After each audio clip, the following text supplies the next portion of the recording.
Lake Bluff School District 65 Board of Education regular meeting for June 16th of 2015.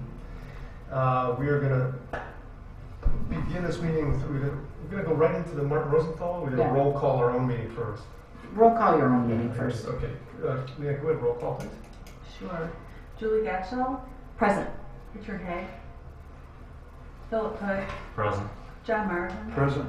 Susan Ryder. Mark Berry. Present. Leanne Charlotte.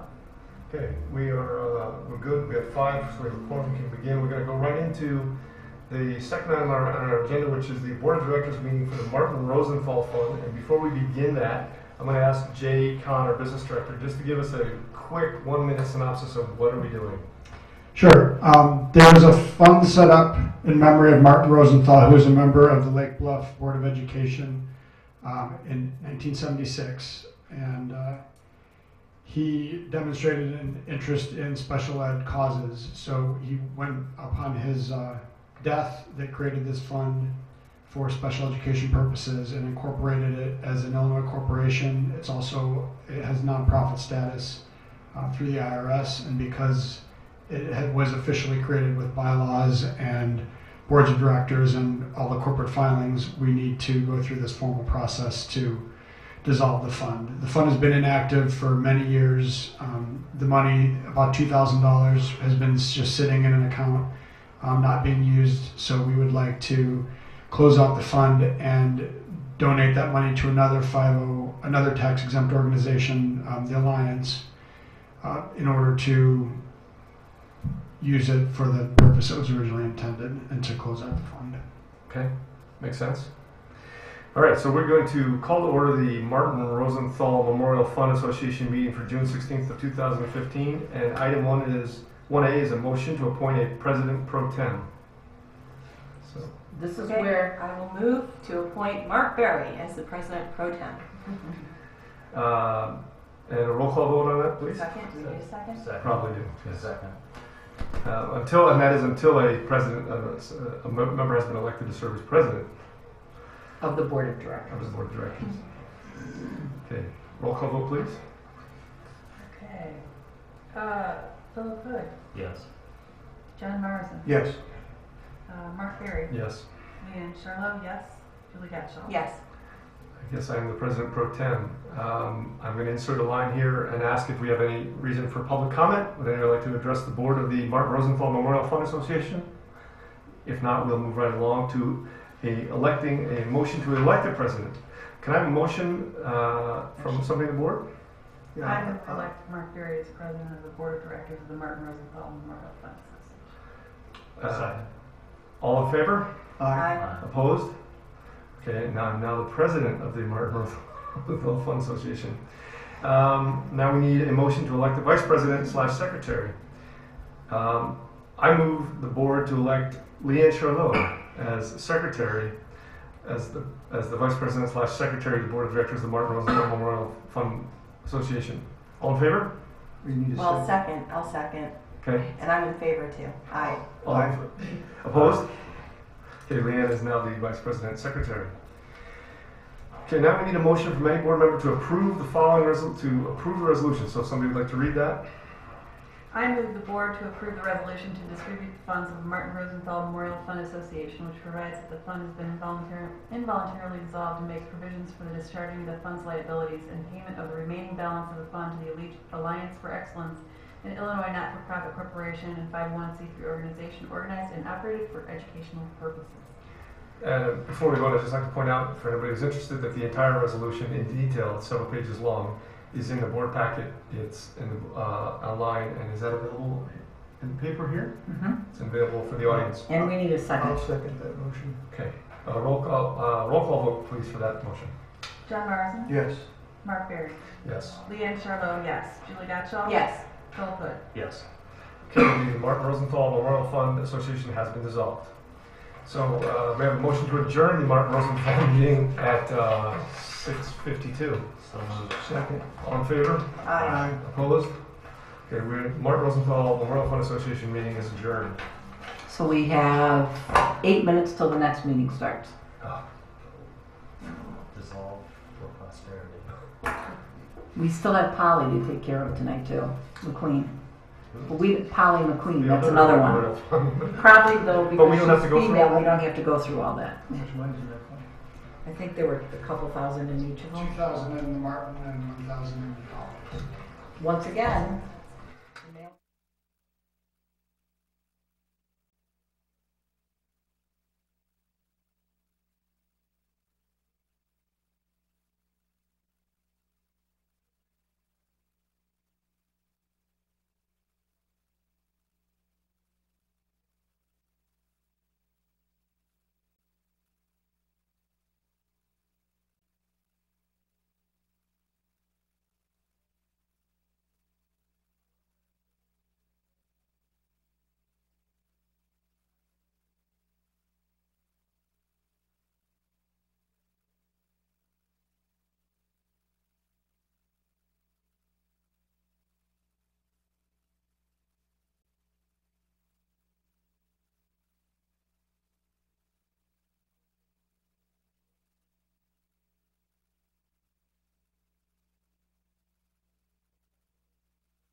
We hired the part-time person, so we still are looking for a part-time.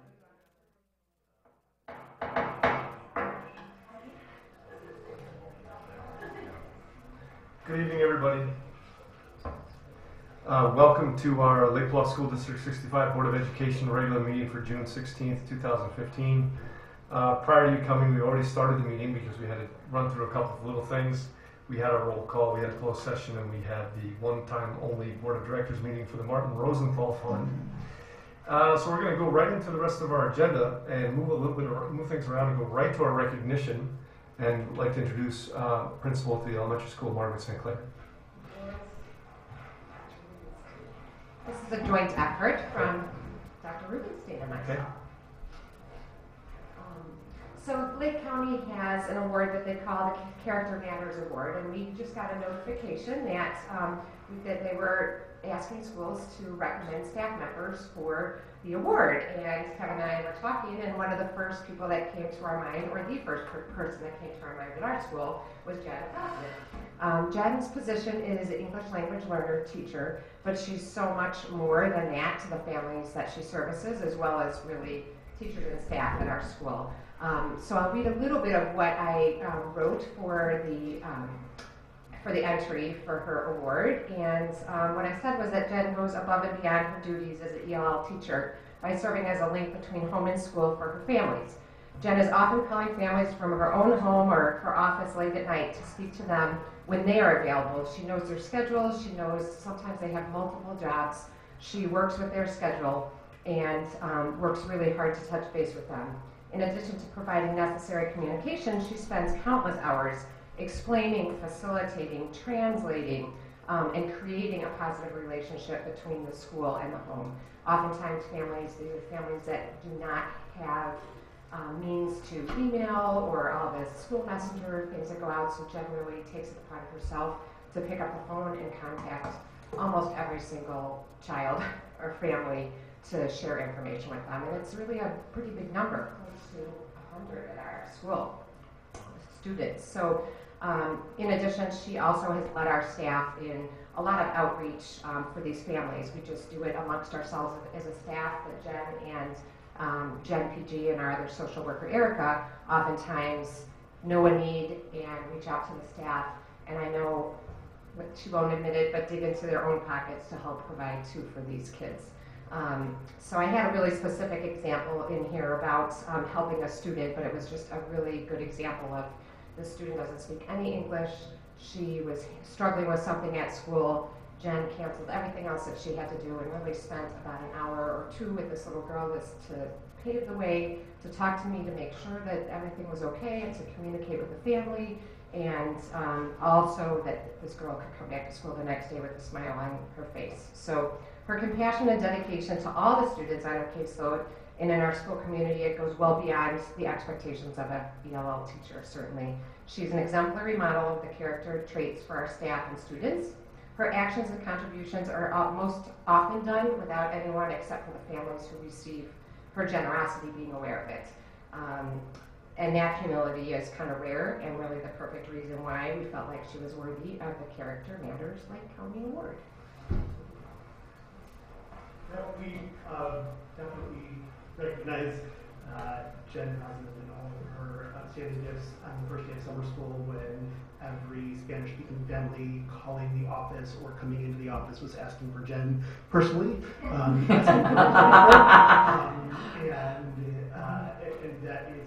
that speaks volumes about the sort of person that she is. And I'm very, very honored to be able to work with her. And she has her entire family here this evening. So very proud that I recognize Jen well.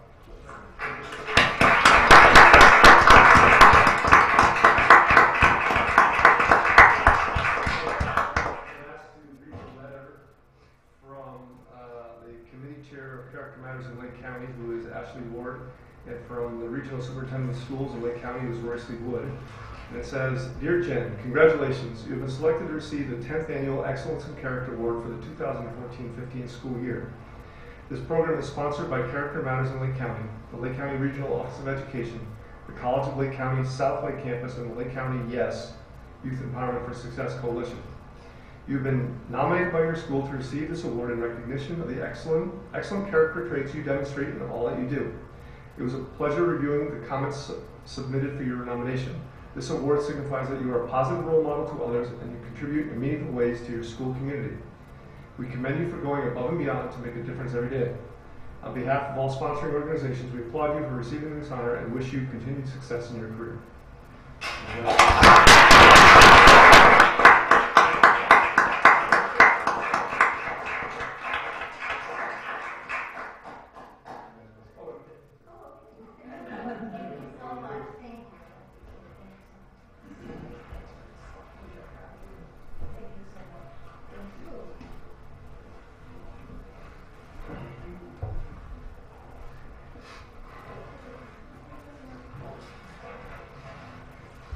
Jen, thanks for all you do for kids in our district. We really appreciate it.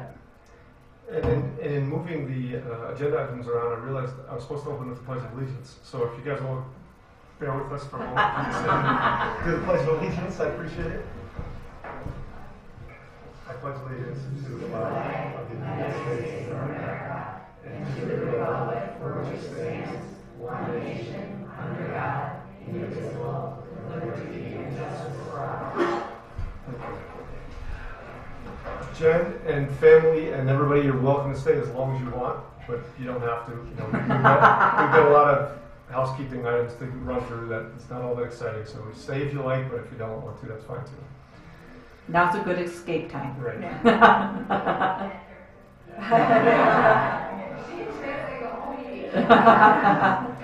Thank you everyone for coming and supporting. Thanks, Jen. Congratulations.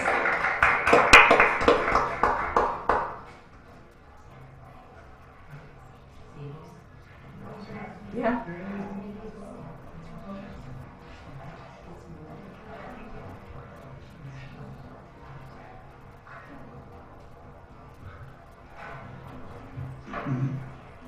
So as we do every time at this time in every meeting, we offer the opportunity for the public to address the board. If there's any comments, please feel free to address the board now.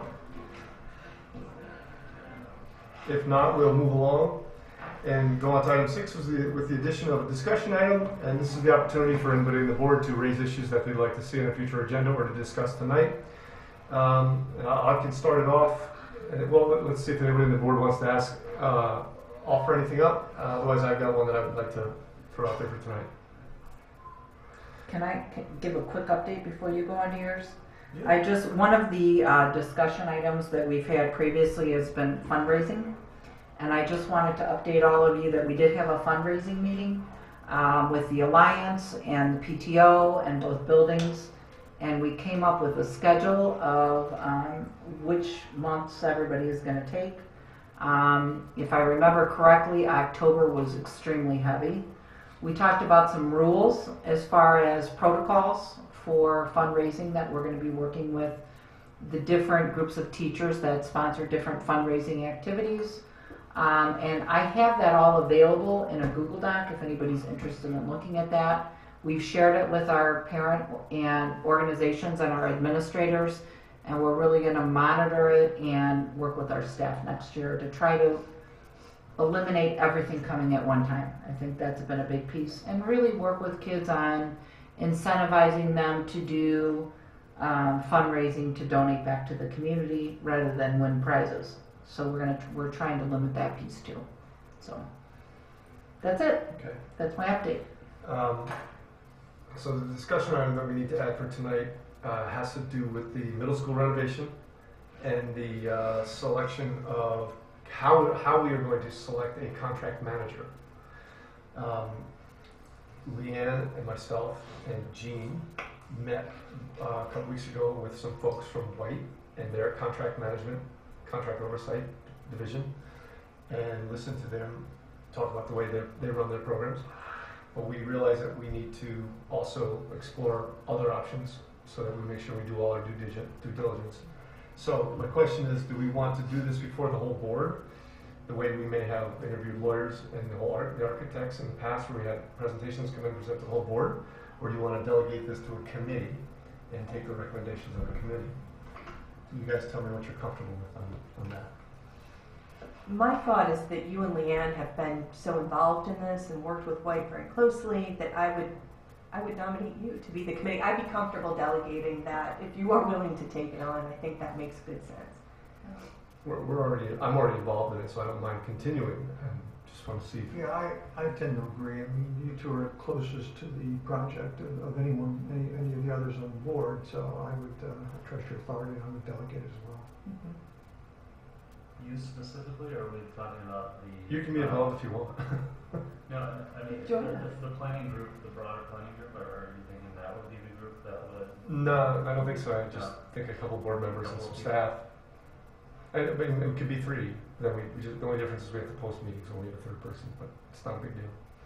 What we would do is bring in contract managers and have them present and do some interviewing to get a feel for what's available to us, to be our eyes and ears and representatives throughout the whole process. I'm fine with that. And we're going to try to wrap that up by August, right? Right, the times that we have available are between July 27th and August 13th. So we're going to be doing, our summers align, only in that 2-week window. that's when the stars all align in the skies for us. So we'll do interviews, and with the thought that we know which way we're going to be going by the end of the August meeting, so that we can move forward, because we'll need to have that in place by the time we come back. Do you have any idea yet what the choices might be or how many are out there to look at? Me personally, no idea.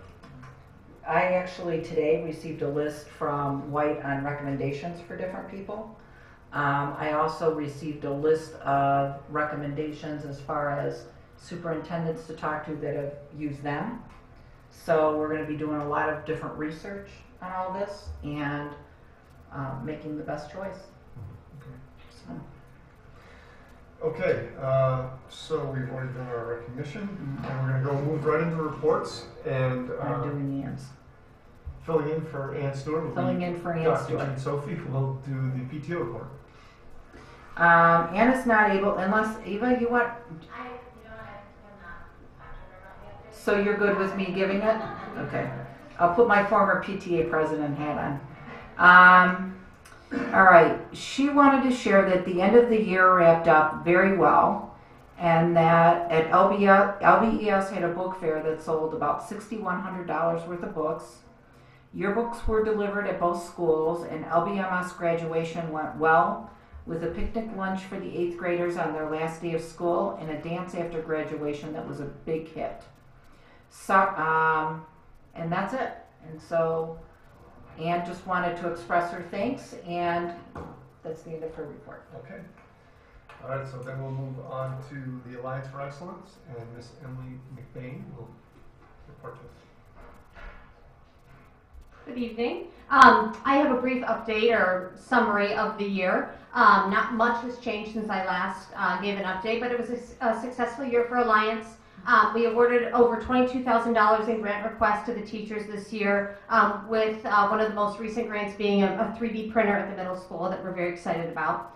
Our donations are still coming in. We're getting very close to that goal, and if this summer is similar to last summer, we should come very close to meeting it and or meet it. So keeping an eye on that P.O. box. At the LBMS Awards Assembly on May 27th, we awarded the Edward Noyes Excellence in Education Awards to 2 8th graders, Catherine Pierce and William Davis. This award recognizes students who demonstrate strengths in citizenship, attitude, service, leadership, and academics. And it's peer nominated, and we really did have an outstanding group of students present that award. And then we have elected our new leadership for the 2015-2016 school year. I am passing the Alliance President baton to Wendy White, who is very sorry to not be able to be here tonight. She had a previous commitment. She is one of our senior members, rising into her 3rd year on the board, who brings with her a great depth of experience serving on our board, including chairing the 25th anniversary reception. She is going to be outstanding in this role, and I'm really looking forward to seeing the foundation continue to grow. And in other positions, Ann Cozell is staying on as VP, and Mark Spanswick is stepping into the treasurer role. And we are finalizing approximately 5 new members who will be joining the board for the next school year and committing to the 3-year term. So that is it. Thank you. Thanks, Emily. Is the Alliance aware of the decision we just made about the Martin Rosenthal Fund? Yes. Okay. Emily, he's just talking about how we're going to be giving you those monies from that fund to the Alliance.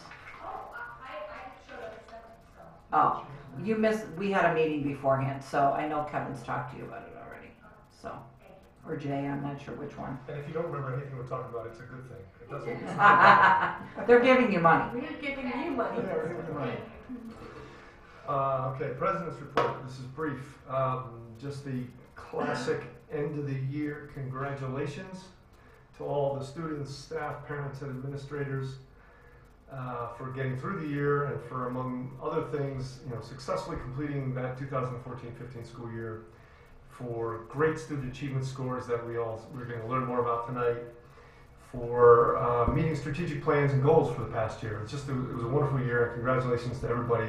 Support from the families, kids for the hard work, and teachers and administrators for getting it all done. We just want to say thank you. Very briefly, I haven't talked to you guys about NSSED in a while. There's not a whole lot going on, and if you bear in mind that our total annual budget for NSSED is a couple $100,000 plus or minus, so it's not a huge part of what we do. But we recently approved the budget at NSSED for next year, a balanced budget at $47.9 million. It's 18 different school districts paying into this. And probably more relevant to me and to us is that we just recently approved a contract to hire a search firm called School Exec Connect, because their superintendent is contract run out at the end of next year, 2016. So we've hired a search firm with specific expertise in the area of cooperatives, which is very helpful. And I sit on that superintendent search firm, so I'll be lending a voice to that whole process. And then the other thing I want to do is just remind everybody, since we're not going to talk specifically about we're talking about components of the middle school renovation, specifically budget and architect, but just in general, I wanted to remind the community to stay involved, stay up to date, stay current.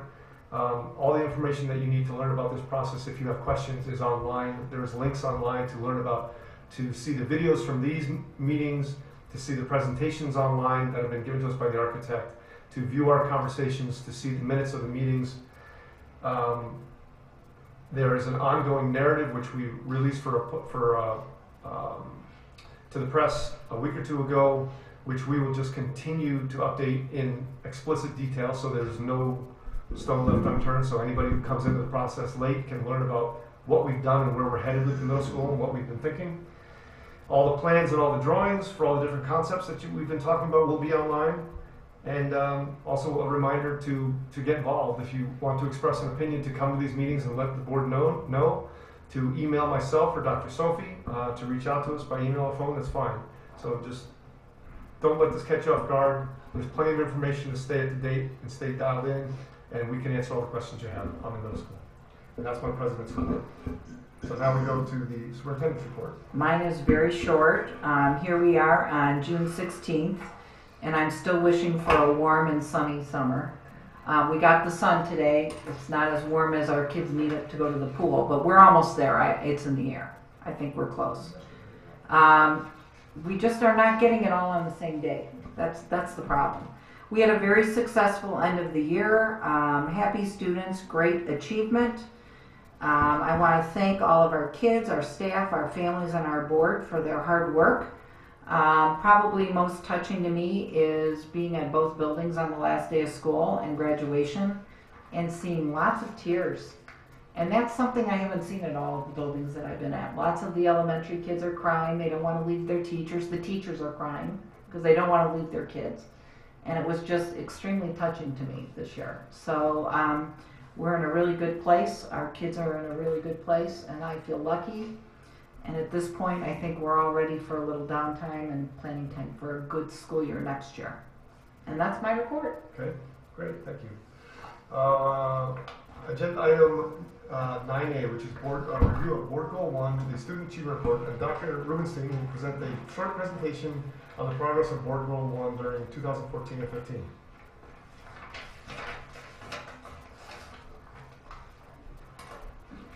This is so short. A am pleased to present this evening an update on Board Goal 1. Board Goal 1, this thing never works for me. I swear it's a curse that I have.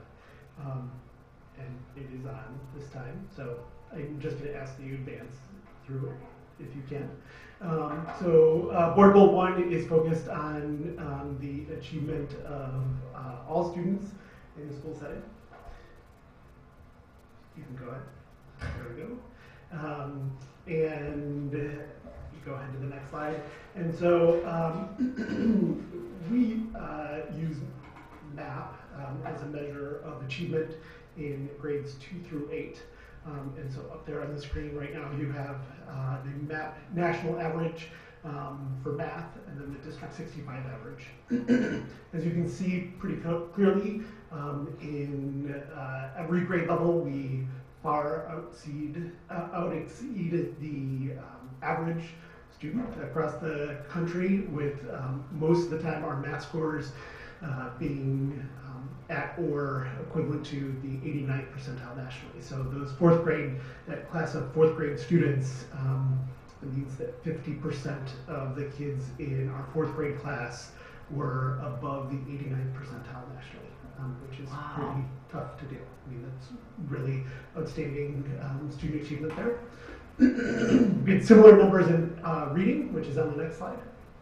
A little bit lower, but still very, very strong. We consistently outrun the national average at the 50th percentile, and that's a regular benchmark that we look at to see how close we are there. And you can move forward there. We as a state are really beginning to look at MAP and growth as a whole overall process. So what you have up here on the screen right now and in your board packets, the green bar represents the projected growth. So MAP actually projects how much our students will grow on average each school year.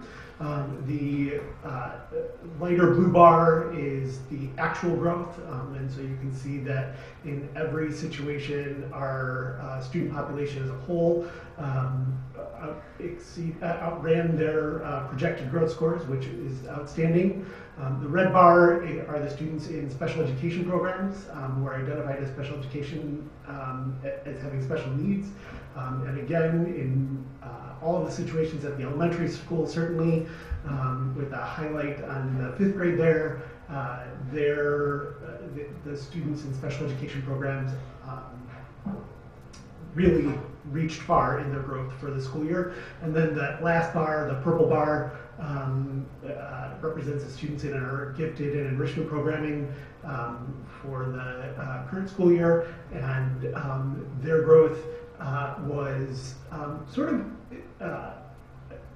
incremental over the grade levels, and was not as even as the other groups, but still quite strong.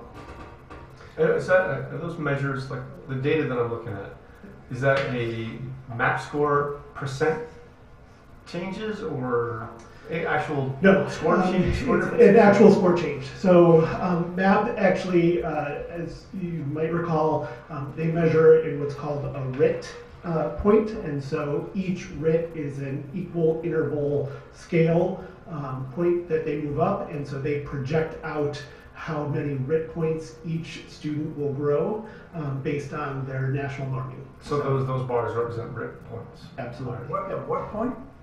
They're called RIT. What's that mean? Rash Interval Unit. A statistical measure? It is a statistical measure that MAP uses. Invented by MAP. I don't know that it's invented by MAP, but it is used almost exclusively by them.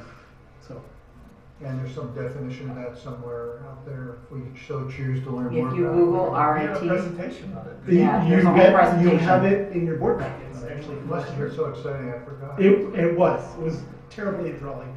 So, so that's MAP growth in the area of math for LBES, and then at LBMS, which is the next slide. Again, the green bar is projected growth. The next bar is the actual growth. for all of our students. And then red bar is students in special education programs. Purple bar is the actual growth in for students in enrichment programs. The area of concern here, obviously, for all of us, it sort of jumps right out at you, is the actual growth for our students in special education programs in the area of math.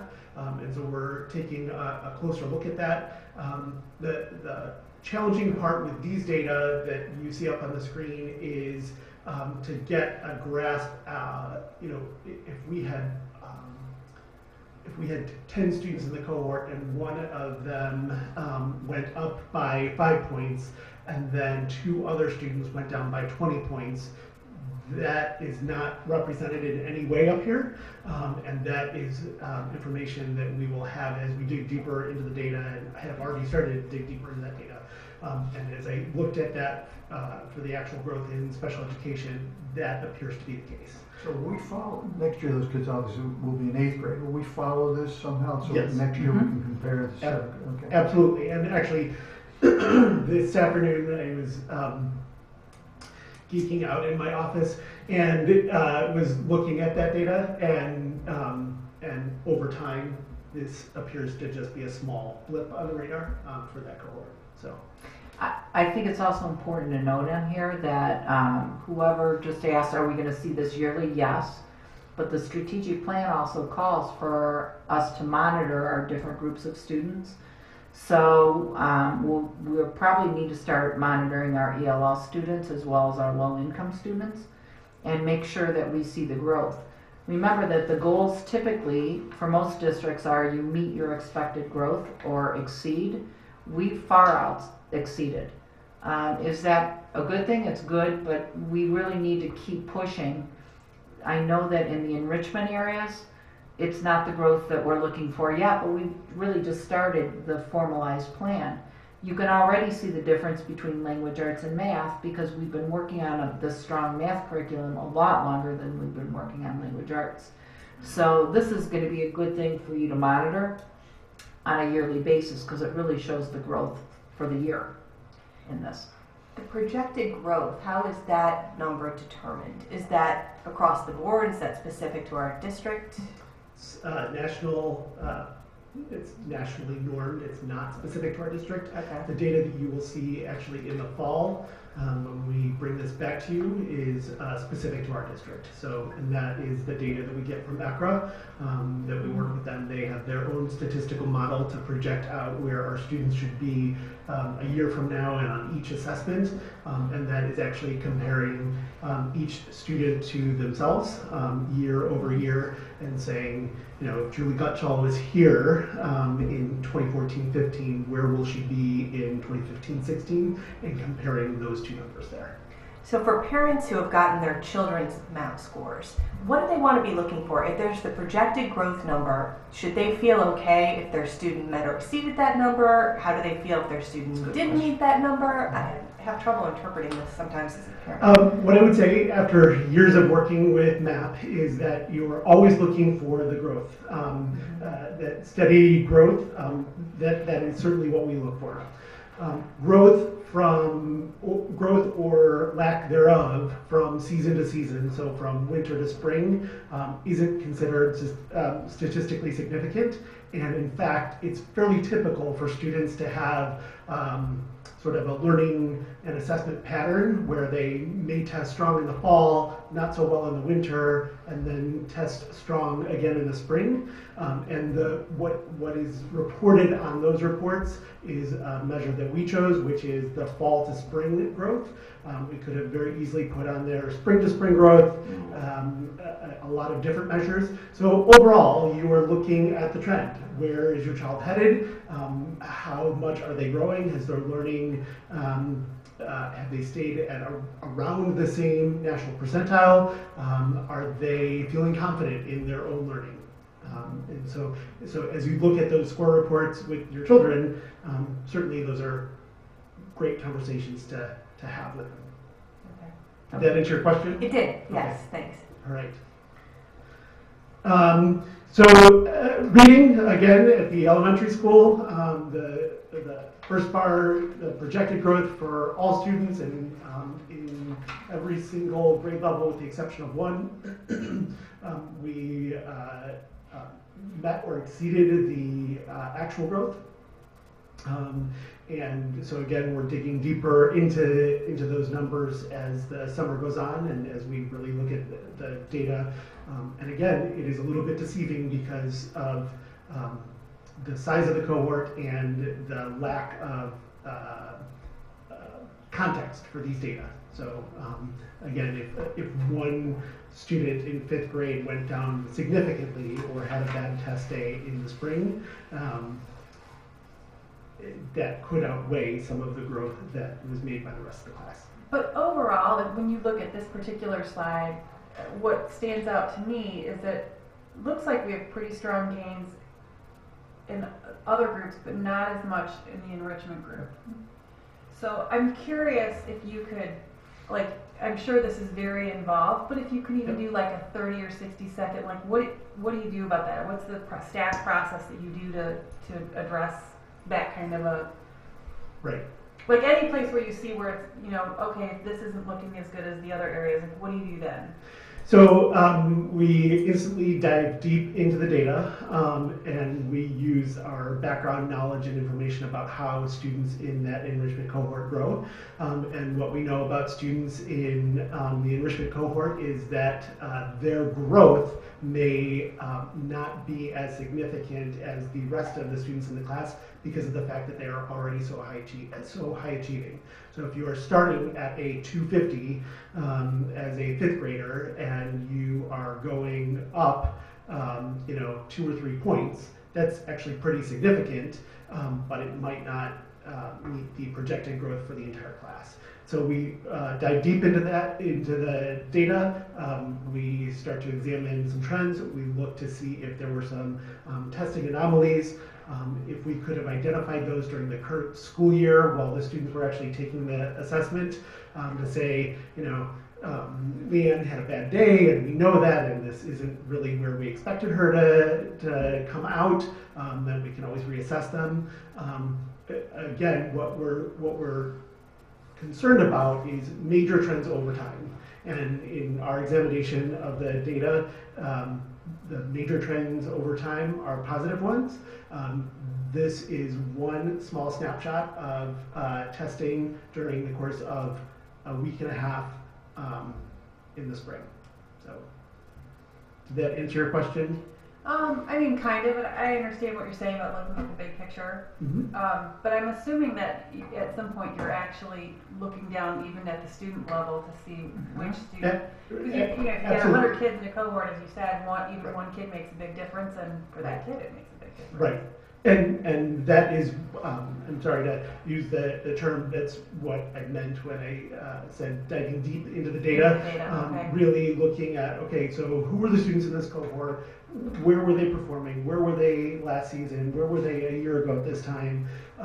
Were they in the same classroom together? And then if it happens to be that one student or a couple of students who were sort of pulling that number down or pulling that number up, what were the commonalities for those kids?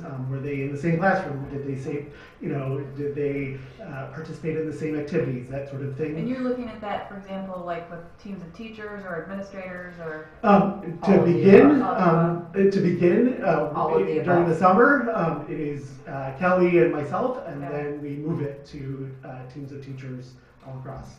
Our enrichment team, I know, has already actually done sort of that deep dive into looking at that, and are very pleased with where the vast majority of the students performed. And I'm asking about this because I think that among parents, there's a perception that there's a pretty high cost for all the testing that we do in terms of, it's a tremendous amount of time for the kids, for the staff, and so I think for people to understand that it's actually being used in a way where you're looking at classrooms of kids, you're looking at the whole grade cohort, but you're also looking at specific children to see where people might be getting stuck or might be, I think that it's useful for people to know that we're actually doing some things with that data. Absolutely. Beyond saying, oh, okay, here's how we did. Correct.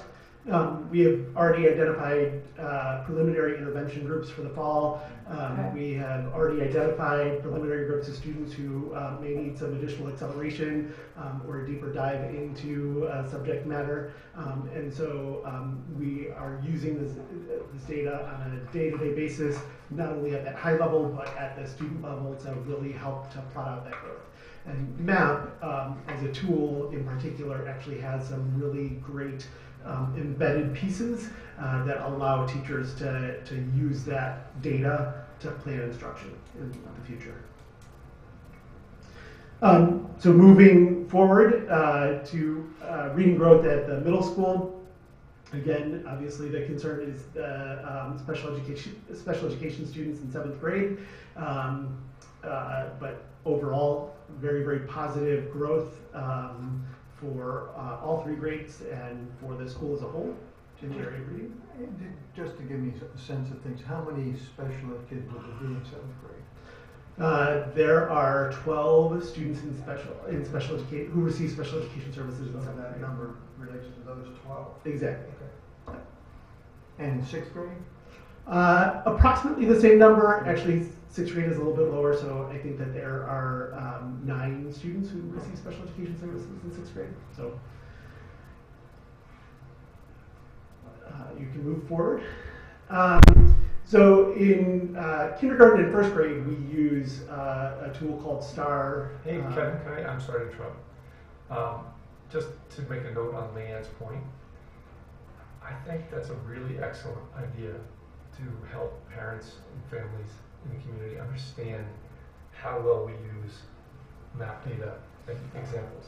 And I'm wondering if there's stuff online that we could have links to or put in on one of our updates that, in case you're wondering why we do all this testing, here's some illustrations of how we use it for individual kids, for grade levels, for cohorts, for like maybe the map one.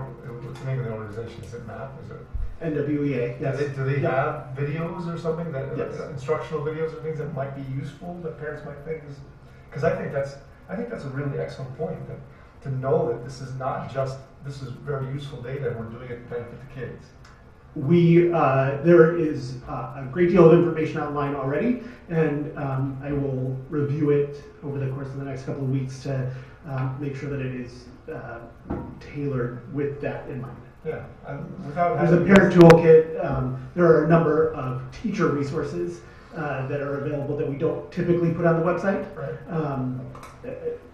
I mean, I'm calling out the piece of what we're doing with it too. And so NWEA, I'm sure, has propaganda about what could be done with it at different places, but I just want Specifically to what we're highlight doing. what, Yes. that it is actually going to make a difference in, for example, student A's placement in their Yeah. classroom or in whatever math group or whatever they're in. What actually curriculum they makes a get for different Right. units. The process of data review, what that looks like in a Mhm. more in-depth way. Absolutely, we can. It's a good idea. We can put that on the website and get that information to you. This year we began using a tool called STAR, which is the highest ranked screening tool for students in the early grades, and we adopted it this year. Have been very, very happy with it. Provides us with a lot of great data. If you just hit the next, there you go. So what we look for here, not only at the student level, obviously we use that data to work to target students, to look at their growth and to make sure that they are on track to meet benchmarks. But what we also look at here from a curricular perspective is that there's sort of a magic number that we would like to always be below, and you'll see that we're not below it in the next screen, but we're always looking to have below 15% of our students be below the 46th percentile. That's sort of the signature of a good curricular program, is if the curricular program can meet the needs of about 85% of your kids, and so we are there. Is this a separate test or does it come from that data? It is a separate assessment. It is also online. It is adaptive to the student, similar to MAP, but just a completely different piece. MAP has an assessment for primary grades that we looked at during the latter part of last year.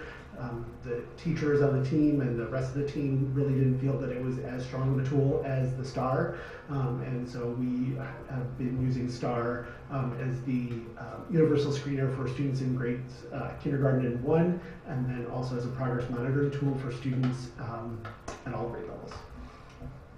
So that's the math.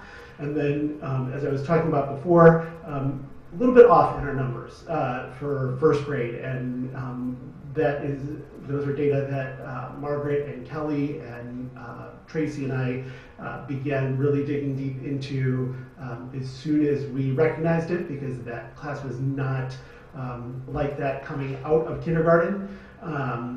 But when we looked at the data in the winter, they were actually, it was a much smaller number of students who were on track to meet or exceed that were in the green in first grade. So we're happy to actually be at that 25% right now, still have a whole lot of work to go in the area of reading and early literacy. Just roughly, how many students would that be? At first grade, it would be approximately 25 students. At 25% or below? Yep. Percentile. No, not at 25% or below, at the 46th percentile or below. The class is about 100 students. Okay. If you want to move forward, just some other highlights, and this sort of gets at that enrichment piece that we were talking about. We had 23 students who took the ACT through Northwestern University Center for Talent Development, and then another 45 students who took the Explore assessment through Northwestern. I was looking at Lake Forest High School's composite score for students in 11th grade who took that assessment. Last year, their composite score, ACT composite score, is a 26.3. And so our students in 7th and 8th grade, their average composite score was 23. So That's higher than a lot of high schools in Illinois. exactly. The average, actually for Illinois, their composite score is a 20.4. So statewide. So again, very, very strong numbers, and Kelly and myself and the rest of the enrichment team are really working with Northwestern to put these data into context. But the 62nd percentile for UMass, that would just be the people who tested with Northwestern. And typically the people who test with Northwestern have achieved at or above the 90th percentile on another measure. That's sort of their entrance criteria. So we're doing very, very well. Our students are doing very, very well. I'm sorry. The ACT is 7th and 8th graders? 7th and 8th graders were eligible to take the ACT, and then students in grades 3 through 6 actually could take the Explorer. So some incredibly talented kids. And then we touched on this earlier this evening, but every year in January and February, we are required by the state to give all of our students who are identified as English language learners an assessment of their English proficiency. We have increased staffing in that area and increased the professional development in that area, and that has started to pay dividends in our student growth in this area, which is really quite outstanding. So we had 7 students in the cohort test out of ELL services for next year as opposed to 2 last year, and so that is really strong. If Jen were here, she would get most choked up about this next number, which is we have 5 students who are moving from pre-kindergarten, the 4-year-old class in pre-kindergarten into kindergarten during the next year. We're required to give them an assessment of English language proficiency, and so this year, with just 1 year of intervention, we were able to have one of those students not require English language learner services for the next school year. And that is incredibly exciting, because that is with just 1 year of intervention and support, and a full year of language-rich classroom. So we are really excited to see what's going to be happening with our kids who were in our 3-year-old class this past year, who are moving up, will have had 2 years of intervention. So the hope is that the numbers of kids who will require English language learner services will decrease over time. We can't account for the fact that people move in and move out, and the English language learner population in our district tends to be a little bit less stable in terms of their population from year to year, and so we can't always account for that, but we can make sure that the kids who are in our programs for that time are receiving outstanding services. So it's something that we're very, very proud of. And can you remind us about how many ELL students we have? I bet you know that. We have probably, it is somewhere between 9 and 10% of our overall population. Okay. So a pretty substantial number. There is another number of kids, Margaret mentioned that 100 number before. We have another group of kids who, despite their parents or families speaking another language at home, already learned English, and so they are proficient in this language. But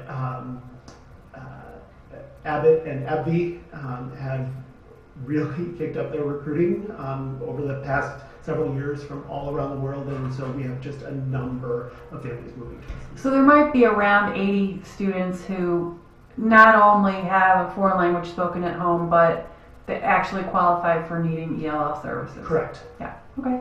Yep. And for next year, that population is primarily not primarily, a large group of them are in second grade for next year.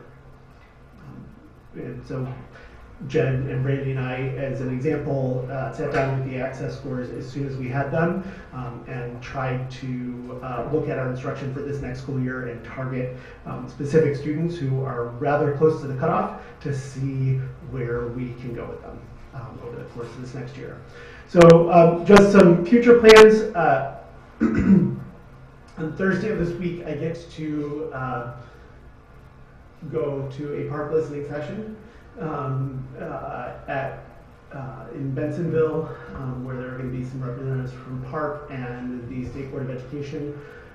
When I say await park scores, we believe that we will have them October or November, and that's a first-year thing only. We've been told. So a little bit longer than we waited for the ISAT scores.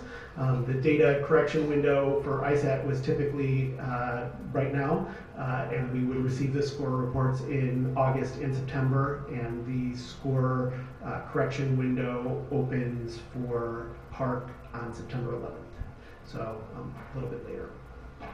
We also plan to dig deeper into the data during the summer with ECRA, our data partners, and really they will work with us to identify some other big issues that we are needing to address during this next school year. And then we've already started to identify specific areas for targeted professional development and support for 2015-16. So lots of planning and data analysis over the summer. Any questions? All right. Thank you. Great. Thank you. Thank you. All right, we're going to move on to item 9B, Board Goal 4, Communication Report. Dr. Sophie will update the board.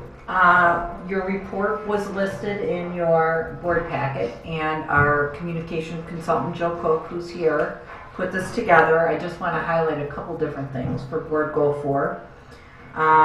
As part of our goals, we really focus on all the different groups that we communicate with. So we've been publishing board briefs for our staff, which talk about what's happened at the board meeting the night before. We communicate superintendent newsletters as well as principal newsletters to our families and parents. We keep our community informed by not only having them subscribe to our newsletters if they choose to do that, but we work with the Village and the Park District on our On the Bluff newsletter, which We're waiting, we're almost ready to get the next one of those out. We are in the process, and we need to talk about this more at our next tri-board meeting, but we are in the process of talking about community information materials, putting those together, at least all in one site. We've worked on really trying to add more and more things to our district website. We have a specific place on the website that parents can log in and ask questions. Those questions go to Jill, and then Jill directs them to one of us to answer. My favorite, because it's been the most efficient since I've been here, is our Google Calendar that parents can subscribe to. That's been great. Let's see, we're still looking at our communications tools. We added Facebook this year, and we have over 200 friends, followers, whatever we call them. And I do have Facebook now, so we did try parent coffees this year.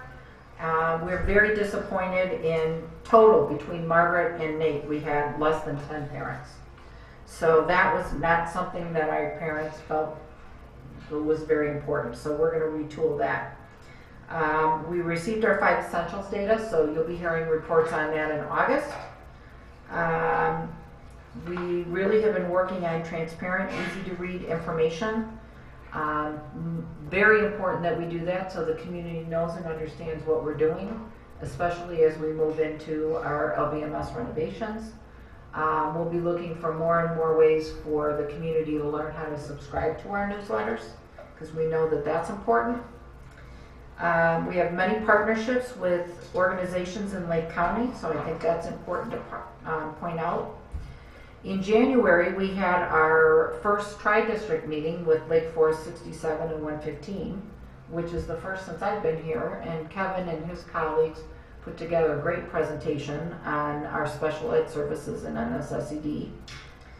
And finally, we changed our communication and emergency messaging to School Messenger, which has seemed extremely efficient, and I know parents are very appreciative of getting even text messages saying your child's bus is late today. So it's been a very successful year on Board Goal 4, and we will continue to work on our tactics. Philip? I have a comment and then I have a question. My comment is, as a consumer of this information, I think that the communication that comes out of the district is excellent. I mean, and I can compare that to a couple of other places, including Pro-Hill School Experience. So I applaud you. My question is, you do all this without a webmaster. So is the communication a byproduct of the fact that you have a number of people that actually are the communicators that are involved in communicating? Is that why it's good, or could it be, or could you tell us how much better it could be, or what it might relieve staff to do if you had more support in that area? I would share that right now, many people are trained to post things on the website, and we're trying to get more people trained. I do think that all this takes a lot of all of our time. So if we had a webmaster, it would help all of us. But the reality is that we're a small district and we have to watch staffing. So you are looking at a team that is extremely powerful and extremely energetic and enthusiastic. And we enthusiastically say, okay, who's going to learn? So this summer, I know I'm learning and Terry's learning. We're going to learn how to post all the board stuff this summer. So it would be awesome if we had a webmaster. But right now, I don't see us bringing that forward to you. We have discussed it on many occasions. And I would share, like I said, our team is willing to take it on. We have Nancy over at our middle school, actually gets a stipend to post a lot of the things, and Jill helps us out. She knows the website. So we kind of pieced it together right now. And then I have one other question. With respect to the coffees, are you considering eliminating those because of lack of attendance? Because sometimes the people that actually show those are the ones that have the most concern. They have a specific concern, that's why they show up. So, I mean, what was your measure of success for those going on? What we wanted to do is we're looking at a different venue. We're always going to look for ways to communicate. And since I've been here, we've tried, well, we had very, very large parents attend our enrichment meetings as we were making some changes to that. That's kind of dwindled down. We have great attendance at our parent informational sessions and our concerts and all that. My first year here, I had parent coffees, and I never had more than about 13 or 14, and they always had very specific issues. So we're gonna just, our admin team will have to talk to figure out a couple other different venues, because that was, those were nights that both of our principals gave up to sit in wherever they were sitting. Nate didn't have anybody come visit him. And Margaret had a former board member that wanted to meet her, and a couple of, 3 in the morning and 1 at night. so we had even less than 10. Maybe it's the wrong kind of coffee. Starbucks. I think he meant Irish. Well, we'll have to consider that. So I do think we'll have to look at the venues for that, because, Where were they? just at Starbucks. So it was away from the school, They because it was probably get suggested. parking. And, you know, I don't doubt that. I don't doubt that. So we'll just look at a different venue, because we still want to be available for questions and comments and feedback, so. I would have thought, Phil made me think about the webmaster issue. And I understand why we don't have a full-time position, a part-time position dedicated to that.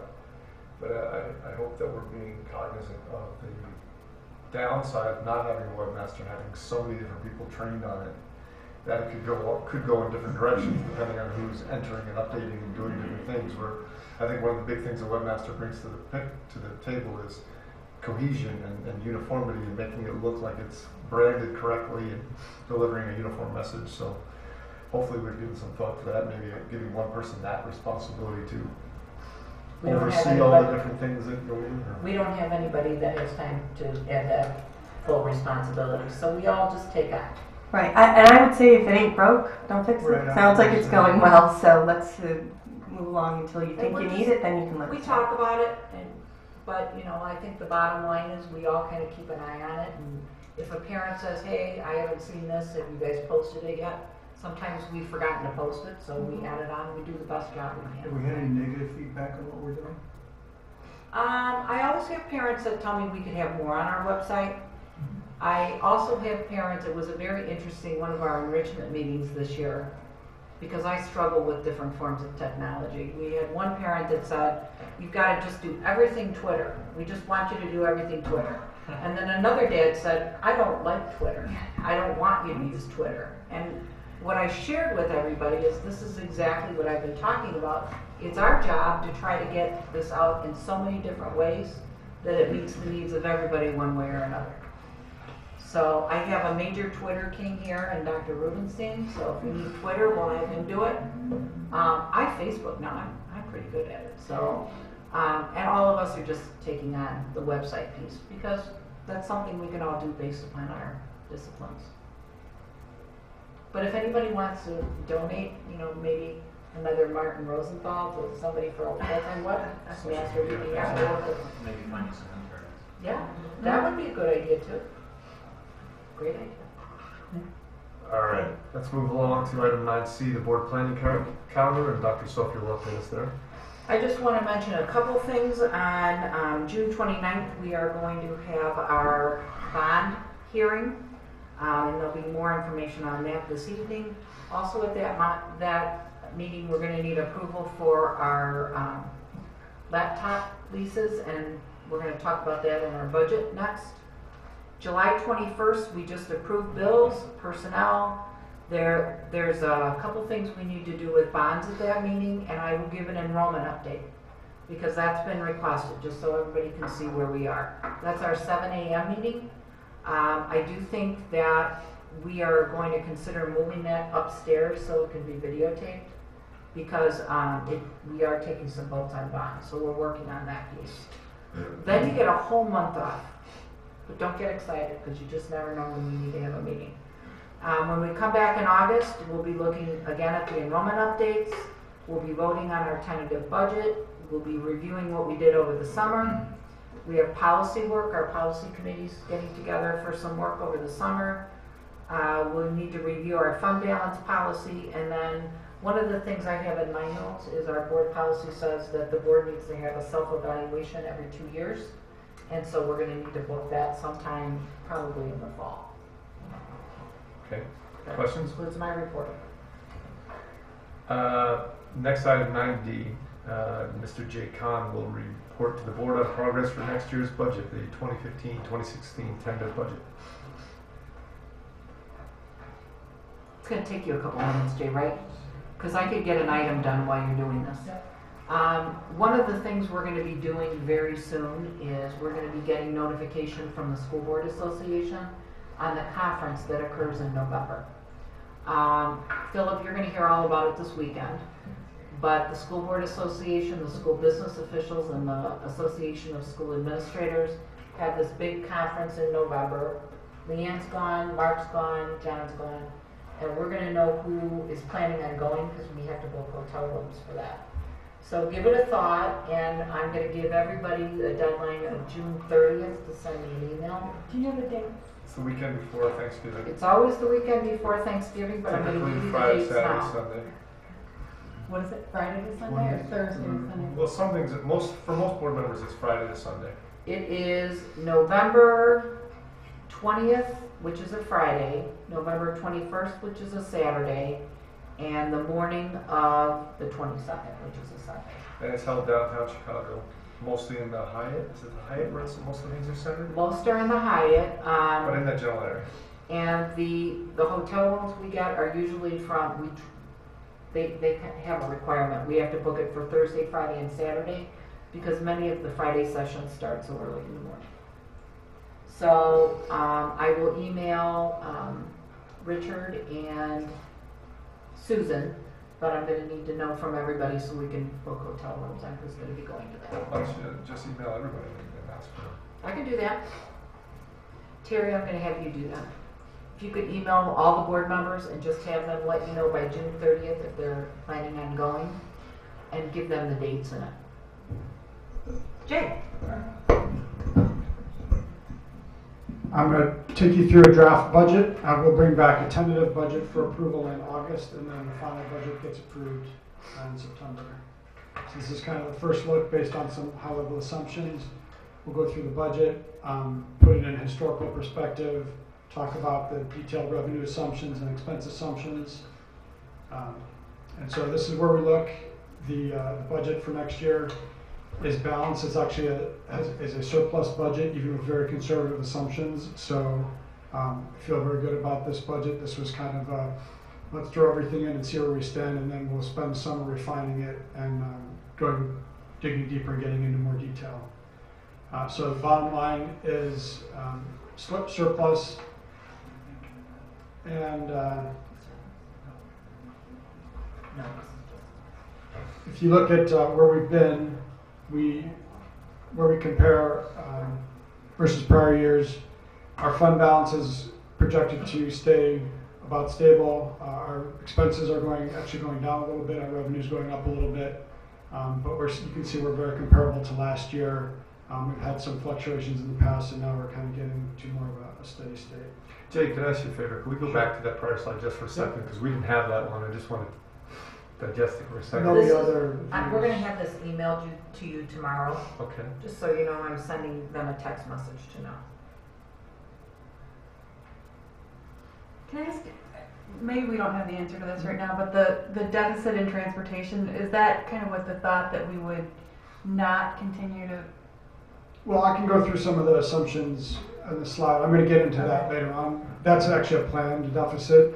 Right now, our transportation fund balance is too high, and we get a lot of tax objections because it's more than 2 times our average 3 years of annual expenditures still. Okay. So it was an attempt to, so what I did was purposely shifted tax revenue out of that fund and into education fund in order to bring that fund balance down. So there's not a change in the makeup of the expenses or anything like that.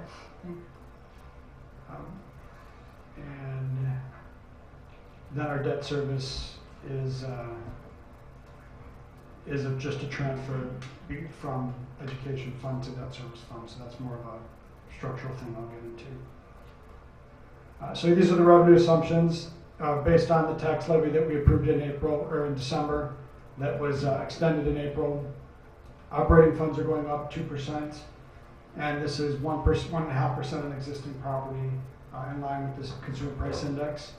Debt service levy will be 20% higher than last year, and that's just due to our scheduled payments going up, and I'll show you a graph of that later on. I made some extremely conservative state revenue assumptions just given the uncertainty at the capital. I've assumed no general state aid at all and reduced our special ed funding by 30%. This is something that is possible but not probable. So this reduces our total state funding by about half, or $350,000. I'm expecting really to see that revenue next year. And if we do see that, then it would just be upside and additional surplus, but I don't want to count on it just because if we plan to spend it and then it doesn't come in, we have to look for cuts. They'll probably take it the next year anyway, so. And it actually serves us to get used to not having it, because at some point I think it's gone away, just given the fact that the state funding is so low and there are districts that need it a lot more than other districts, and they're going to redistribute how those funds are allocated. And then this also is the shift. This highlights the shift of the transportation revenue to the education fund to reduce our fund balance. This is a picture of our revenue from year to year, budget over budget. You can see that net we're about flat. Our total revenue is actually decreasing slightly, again driven by the reduction in the assumption for state funding. Our education fund is going up by 1%, and our transportation fund revenue is decreasing intentionally to bring down our fund balance. And then this is just a picture of how our revenue comes in, state, federal. 92% of our revenue next year will be property taxes. That's up slightly from 90% this year. The difference being the state funding, which was 4% and is going down to 2%. Everything else is about stable. We get very little federal funding, and the other local revenue is mostly fees and lunch sales and things like that. Looking at our expenditure assumptions, we have our new 4-year teacher contract embedded in this budget. Our average salary increase for the first year is 4.9%. The insurance contributions of the employees are increasing from 3% of premium to 4% of premium.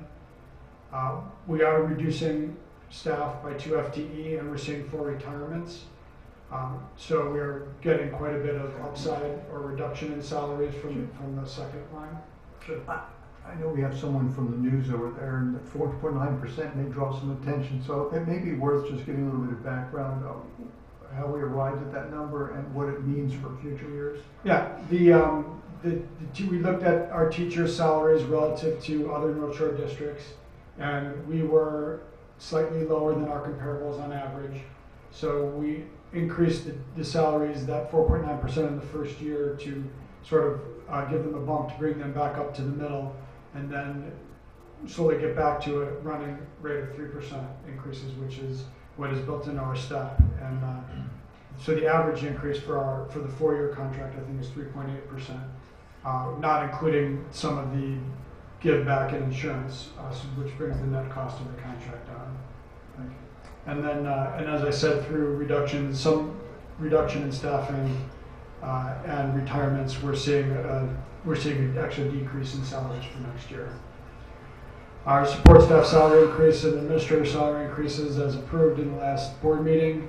We're also seeing a decrease in our medical and dental insurance premiums of 2.5%, which is pretty significant. This is not something that I expect to, that I budgeted out going forward. I think we have assumed 5% increases, and I think the industry trend is much higher than that. So we're seeing good experience on our plan, partly because we had such horrible experience prior to this. We're kind of coming back down to normal, but also we've been very healthy and we've got a young staff, so we're seeing good results on our insurance. I'm also have very conservative assumptions for special education funding, which I held flat to last year's budget. we're actually going to see a surplus in that particular line item this year, but I wanted to maintain the budget where it is because you could have kids moving into the district, and which would cause you to incur significant expense. So that's something, again, that's kind of a conservative and part of the budget. Which is what happens. Which is actually what happened this year. Two students moving from out of district that were already placed out. So I feel good that we're able to accommodate any kids moving into the district in this current budget. The new science curriculum and professional development that we've talked about at the previous few board meetings, those costs are in here, and then there's also a reduction in capital spending. Last year we bought those 2 plots of land by the elementary school for about $175,000. That was a one-time cost that's not carried forward into this budget. And then Dr. Sophie spoke about the need to approve some student laptops. We're going to have a pretty significant technology investment next year. Our teacher laptops are old and need to be replaced. And then we also replace our student laptops. We get new student laptops for the 6th graders, and then they carry them through their junior high years. And then so every year we replace those 6th grade laptops. We currently have MacBook laptops.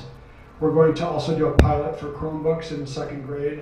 Chromebooks are, we're seeing very positive things done in other districts with Chromebooks, and they are significantly less expensive technology. So we're looking at piloting those and seeing what we can do with them in the classroom in 2nd grade, with the thought that if we are successful, the 2nd graders may keep them to 3rd grade, and we would replace them and develop curriculum around those Chromebooks. We've had some significant issues with our web filtering software this year, so we're looking at replacing that. And that's an investment in hardware and software, and then some other miscellaneous backups and infrastructure.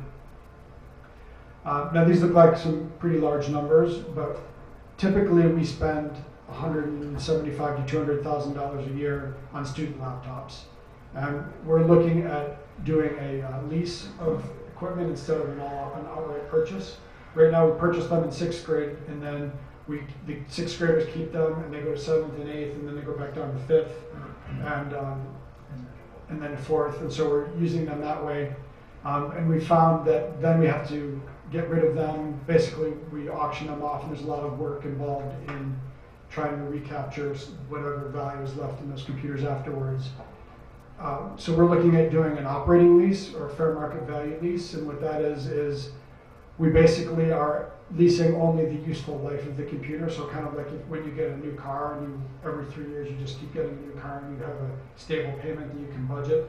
This would be a similar thing for technology, where we would pay for, say, 80% of the value of the computer instead of 100%, and we would split that up over 3 or 4 years, and then we would have just a payment every year that we could budget, and it would be a steady payment.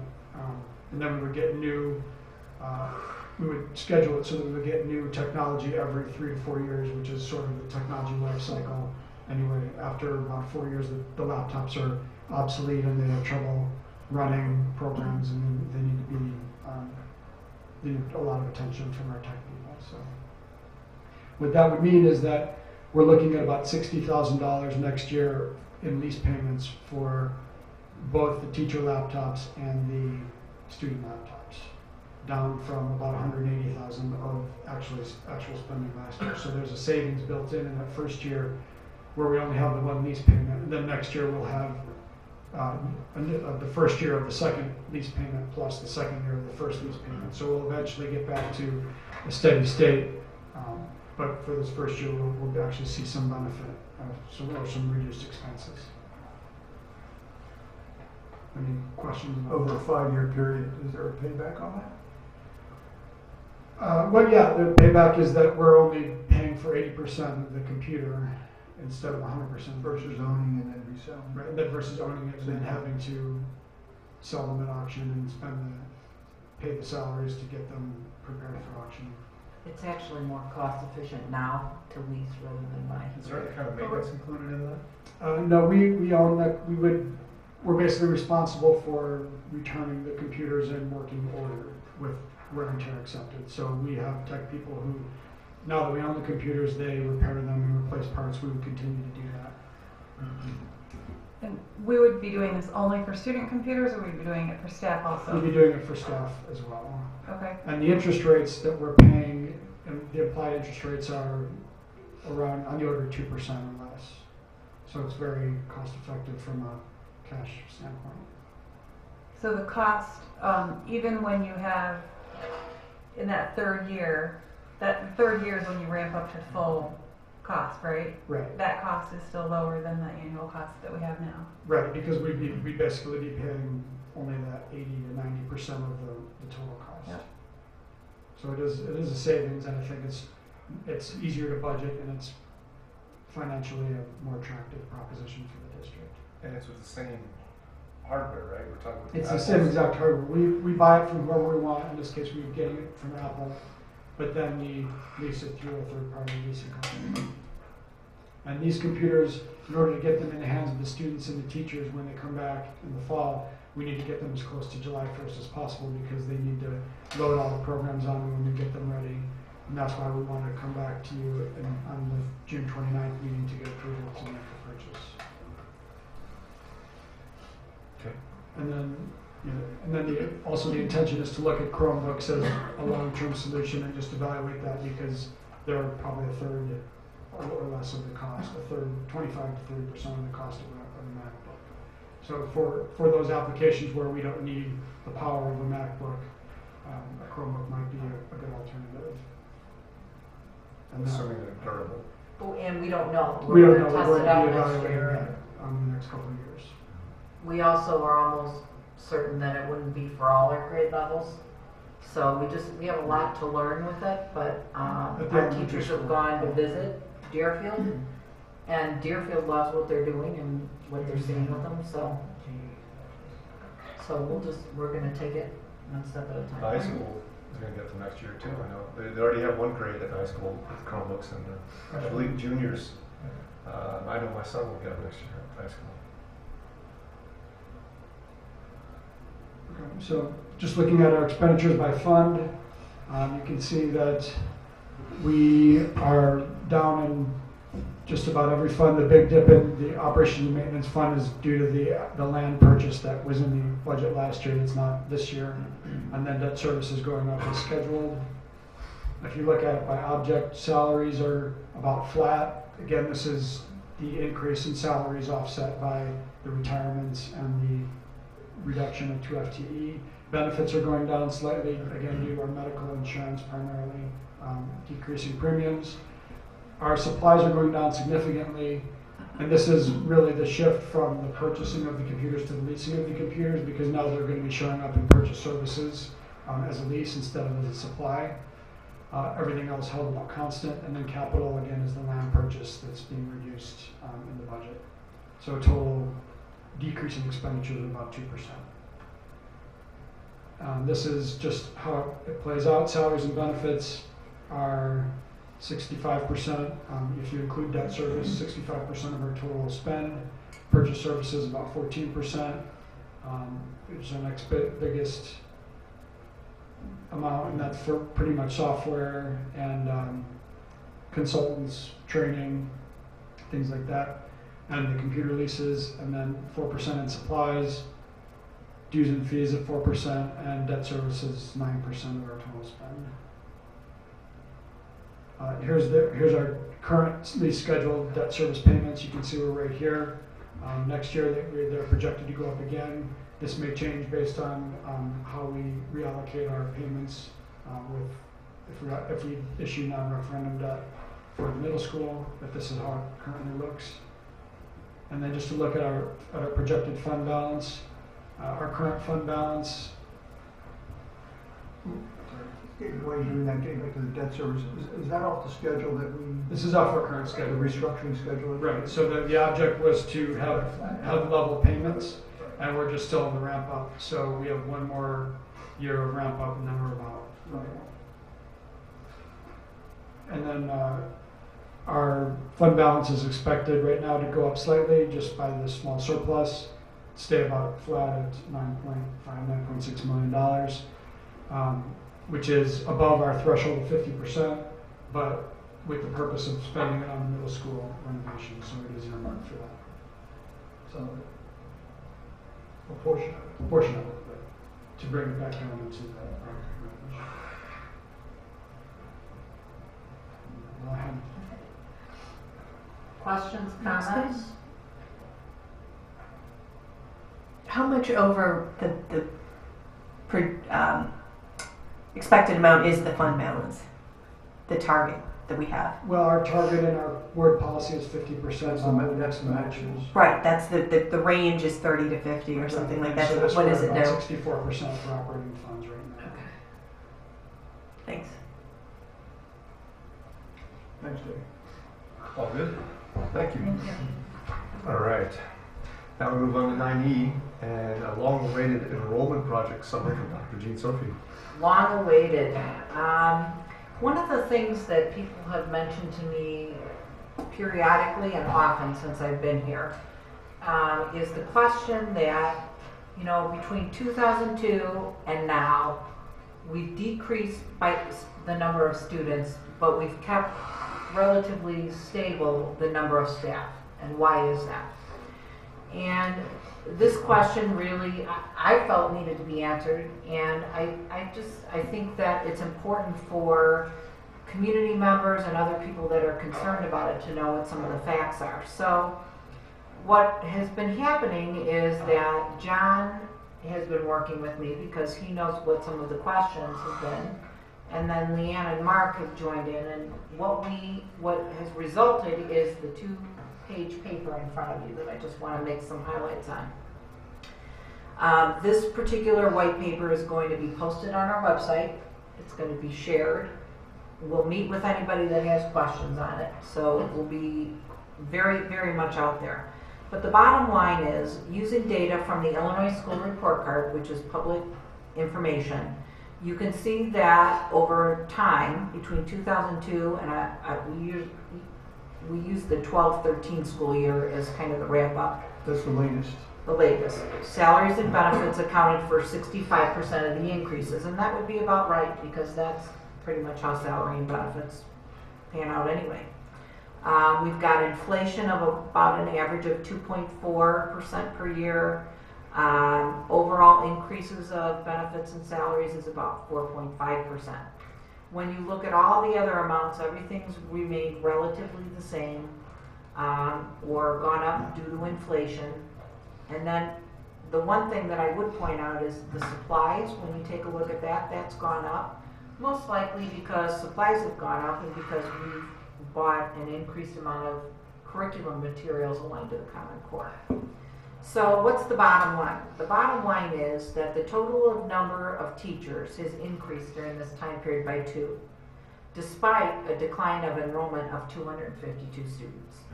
So when you think about all this, and when you look at the average salary, and I think we figured the average salary, because Jay helped us with this also, is around $67,000. We boiled it down to about 22.5 to 23 FTE, full-time equivalency positions. So basically what happened is, as the student enrollment went down, the class sizes started going down, and where we could have cut teachers, we didn't. My guess is that we reassigned them to different positions. So I'm going to give you some reasons why. When you really analyze the class sizes during this time period, you'll notice that they either remained stable or went lower. And there's no secret that in Lake Bluff, smaller class sizes are very valued across all grade levels. So when you really look at the numbers over the course of time, this could add up to approximately 5 classroom teachers is the difference. All the unfunded mandates from No Child Left Behind, where we really were mandated to close the gap with all of our subgroups, and at one time we didn't have any subgroups, by the way, so as we added them on, we had to add teachers. That could account for approximately 2 ELL teachers and anywhere from 5 to 8 special education teachers. Another important note in that particular area is there was a very high profile special ed litigation case that actually came from Lake Bluff, and after that was done, there were more teachers added after that case here also. Along with the unfunded mandates was something we call response to intervention, where we look for students and we work with students who are not special ed, but they're struggling. And we really find out what the response to the intervention that we give them. And if they have a positive response, we obviously keep doing that. If we have a negative, we have to keep looking to see what else can we do, possibly moving forward with special services. With response to intervention, we could have added anywhere from about 2 reading specialists and another additional 2 response to intervention teachers. On the back page, our middle school model, which I learned was adopted in the early 1990s. At that time, we had a much larger student population. And as we've gone down in size, and you know as a board when we've talked to you about staffing, there's a minimum number of staff that you've got to have to keep the middle school model going. And that probably accounts for anywhere between 2 to 3 middle school teachers over the years. Somewhere along the line, the enrichment issue came up, probably 2007, 2008. We added an enrichment teacher. And then finally, we currently have 2 psychologists and 2 social workers. Sometime way back, I'm sure those were covered, or we purchased those services through our special ed co-op, but now they are staff members here. So when you add all these up, it accounts for approximately the 23 to 24 FTE. And so the answer to the question is, why did we not cut staff? I would say we cut classroom individual teaching staff and added specialists to really help provide the services needed in an alignment with all the different mandates that have come across from both state and federal legislation. So we think it's important information for you to know. We want to see if you have any questions. It's been on that additional agenda item thing for about 4 months, and I wanted to get it off. And I think it's valuable information for the community that asks the questions. Yes, thanks, Jean. This is something that I've been curious about, and indeed, I think as a community we've been curious about, so I think this is very helpful and lays it out very well. I know since joining the board, I've been surprised at the number of mandates and things that must be done to comply with all the laws and everything, so this makes good sense, and thank you for putting it together. So our next steps will be, we'll post it, and certainly if anybody wants to meet with us, we would be happy to sit down and talk to them about that and explain this. So, and now it's off our future agenda items. For the moment. Okay, great. So now we get to action items. Item 10A, the Lake Bluff Middle School renovations, additions and alterations proposal. So we have a proposal from White Architects, and by the way, Brad Paulson is here from White to answer any questions we might have, for the Lake Bluff Middle School additions and alterations proposal, which outlines fee structure for this project, and we're going to vote to approve that tonight. So if anybody has any questions or concerns about the contract, now's the time to talk about them. Just so everybody in the community knows, we've been working with White for weeks and weeks and weeks now, and we have, at the last meeting, gave White the go-ahead to focus on one design concept that we affectionately call Design Concept 3, and we will be working intensely over the summer to refine that and to bring it, to make it something truly special for the community. And we're talking, what was the price range that we were talking on Design Concept 3? Does anybody remember that? I think it was 6. It's up to 9 point. Up to 9.2. Something. So if anybody has specific questions about the contract or this agreement, please raise them now. We have the expertise in-house to answer. Otherwise, we can entertain a motion.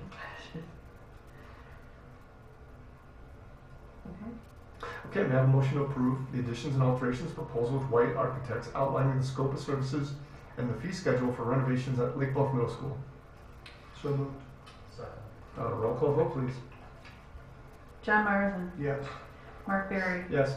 Leanne Charlotte, yes. Julie Gatchall, Yes. Philip Hood. Yes. Motion is approved. That was easy. Yeah, thank you, Brad, for coming and sitting for an hour and a half. Great, looking forward to it.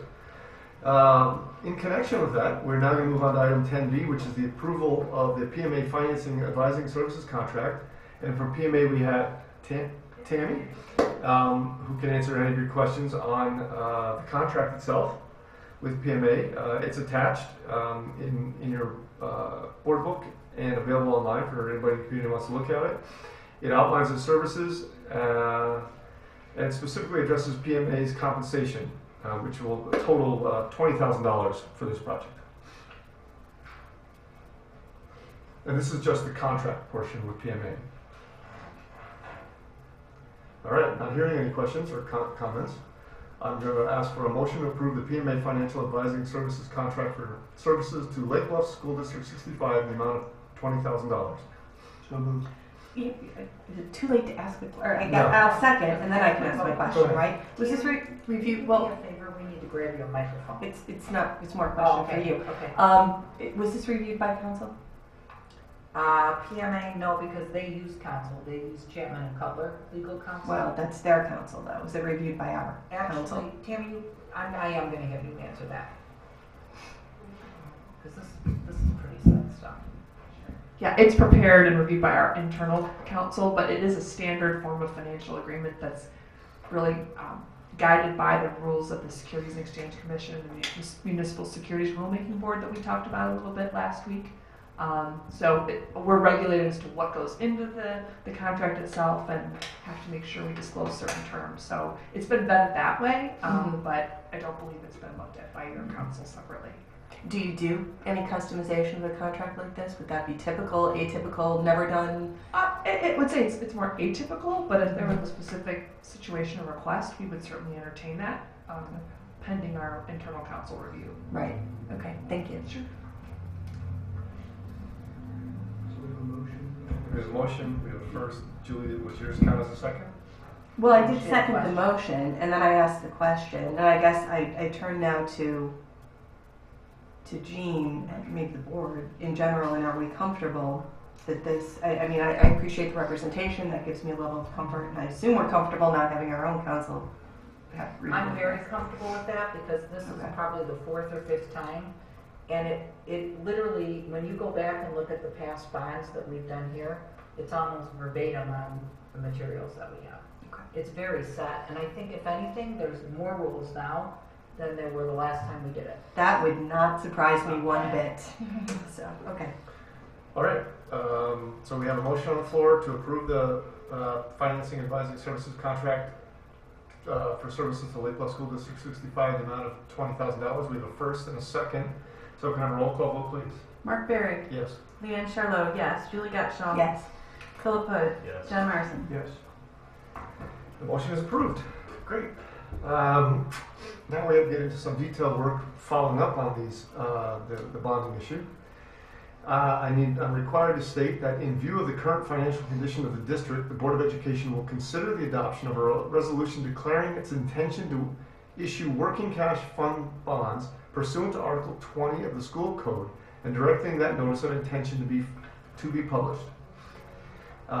So with that in mind, the next agenda item 10C is for a resolution declaring the intention to issue $5.75 million in working cash fund bonds for the purpose of increasing the district's working cash fund and directing that notice of such intention to be published in the manner provided by law.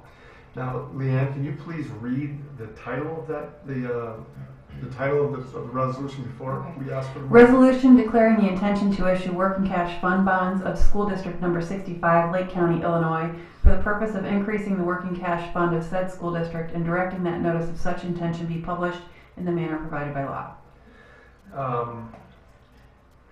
So this is the official notification. And does anybody have any questions, comments, or I have concerns? just one question. Let's say we end up at the $6 million level for our, the cost of the renovation, and we want to use 4 out of our fund balance to bring us more in line with where we think we should be on our fund balance. What's left over can be used for abatement purposes. Is that how we deal with it? Just Microphone. need a microphone.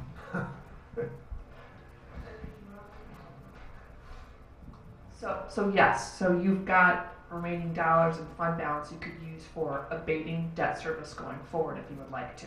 We couldn't pay off those bonds with that? You could do that as well. You could Okay. So whatever makes most financial sense from our perspective, we have the option to pay those bonds down if we don't use those monies. Correct, yes. We'd be out the fees, of course, but, in that Right, case. yes. Okay. Okay, any other questions or comments? One thing I wanted to point out about this resolution that I think, in the interest of absolute transparency, so everybody in the community knows, there's a line in here that says there's when we sign off on this resolution, it begins a countdown, a 30-day countdown to file a petition in opposition of this working cash bonds, which has a requirement that 10% of the local electorate, which is 569 voters, are required to sign that petition if they want that to be a referendum bond as opposed to a working cash bond. So I just want to make that clear, that we're moving forward with the working cash bond, but the public should have opposition to this, can organize and create a petition to force this to be a referendum. I just lost the word. Tammy, the timeline on that though doesn't start until the public hearing on June 29th, correct? Or does it start today? I'll just keep it right. It starts Thursday when the notice goes in the local newspaper, Oh, okay. the Lake County News Sun. And it's 30 days, but the 30th day has to expire on a weekday, so the last day would be Monday, July 20th. Okay. Monday, July 20th. At the normal close of business hours of the school district. Is when that petition is required to be filed with the school district office? Correct, yes. Okay. They will have a form of the petition on hand so that if someone comes to the district office and asks for a copy of it, or goes to any of the school buildings, they'd be directed to the district office, they provide the form, and they have until the close of business. It's in our board materials, I noticed, so it's also available online, that means as well. Right, correct. The petition's actually embedded within the resolution. Right. Okay, thank you. Herb, is there a problem? Please go to OE the next time. Okay. Sure. We can't see her except the back of her head. Okay, got it. Does anybody else have any questions about this resolution? That was my question.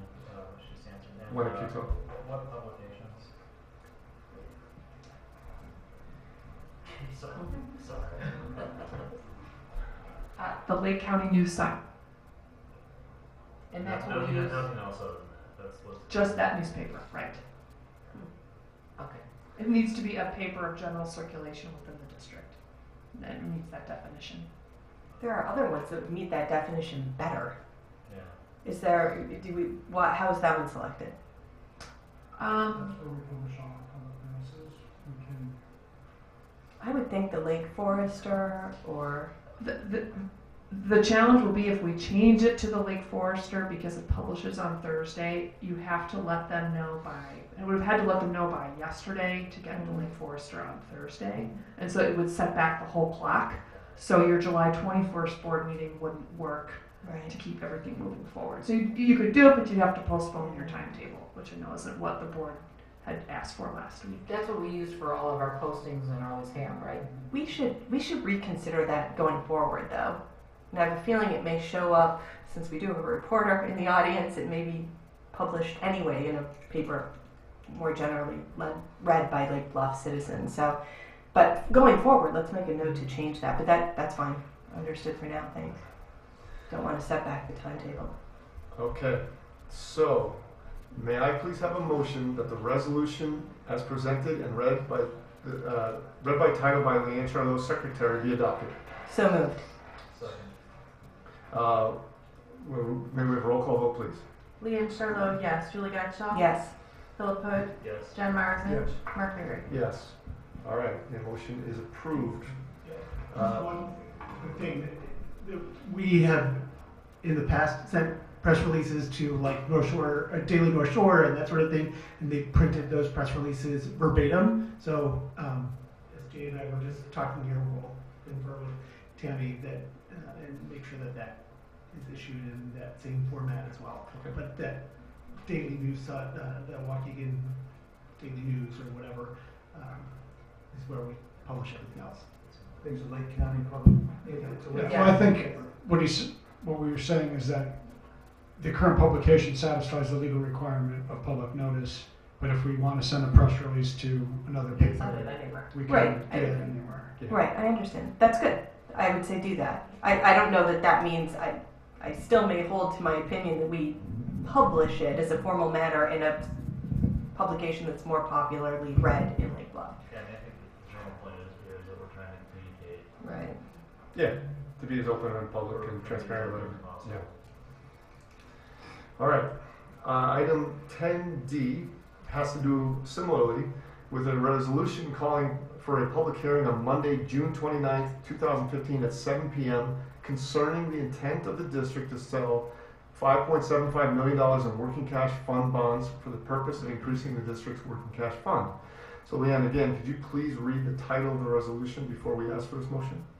Sure. Resolution calling a public hearing concerning the intent of the Board of Education of School District Number 65, Lake County, Illinois, to sell $5,750,000 working cash fund bonds for the purpose of increasing the working cash fund of said school district.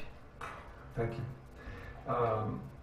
So we have this special meeting so that the community can give us their firsthand feedback on their opinions having to do with us issuing these bonds. Does anybody else on the board have any questions or comments or concerns about that? That meeting will be here at 7 o'clock and will be videotaped. We encourage anybody who would like to come and address the board at that. No other questions? 7 a.m., correct? No, 7 p.m.? June 29th. Okay. Okay. All right, so may I have a motion that the resolution as presented and read by title by Leanne Charlot, Secretary, be adopted? So moved. Second. A roll call vote, please. Julie Gottsall. Yes. Philip Hood. Yes. John Morrison. Yes. Mark Berry. Yes. Leanne Charlo, yes. Okay, the motion is approved. Item 10E, approval of the Prevailing Wage Act. You've all been received the prevailing wage documentation in your board packet. It's online. It's something we are required to read every year. If anybody has any questions or comments about that, please share them now.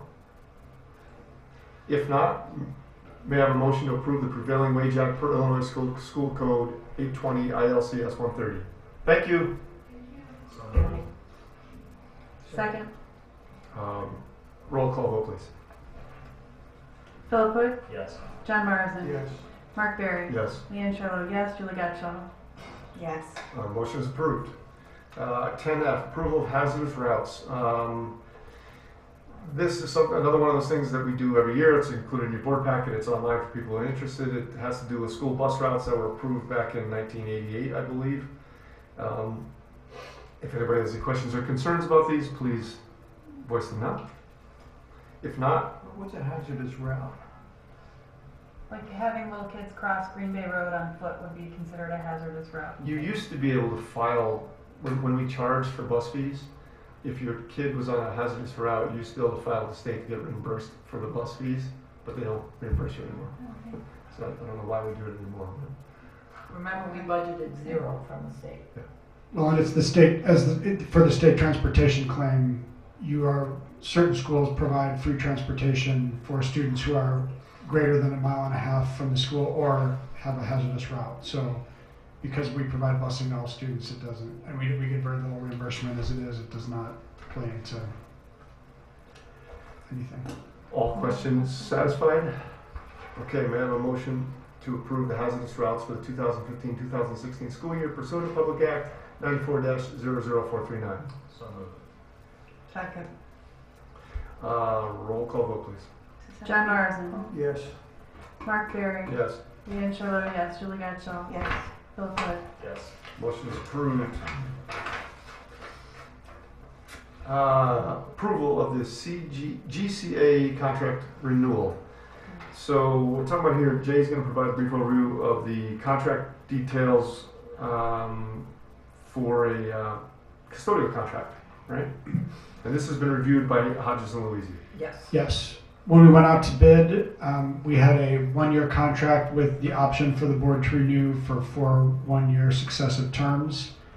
We've been happy with the services of GCA. The contract outlines the increase in fees annually and ties it to the consumer price index. So we're recommending to renew the contract with GCA for an additional year at a 0.8% increase for next year. Questions? All right, I have a motion to approve a one-year contract renewal of GCA services for 2015-2016 in the amount of $253,229, which reflects the most recent CPI increase of 0.8%. So moved. Second. Roll call vote, please. Mark Barry. Yes. Leanne Charlo, yes. Julie Gatchell. Yes. Philip Hood. Yes. John Marsden. Yes. Motion's approved. Item 10H, approval and acceptance of fiscal year 16 school treasury surety bond.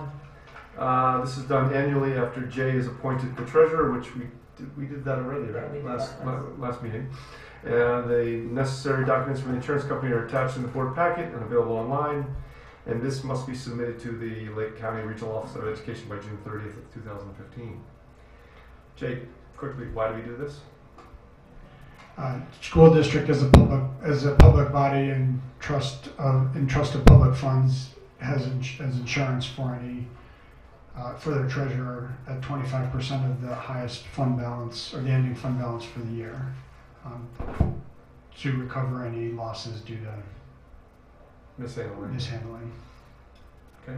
What's the policy cost us, just out of curiosity? $3,000. But it's another mandate. Would it be less? It's another mandate. Yeah, it's at $5 million, which is 50% of our fund balance. Would it cost less if it was at 25% of our fund balance? Well, it's of the cash that you have, so our fund balance, we get more cash during the year than we end with. Anybody else? It's like car insurance, huh? Can't drive. Right.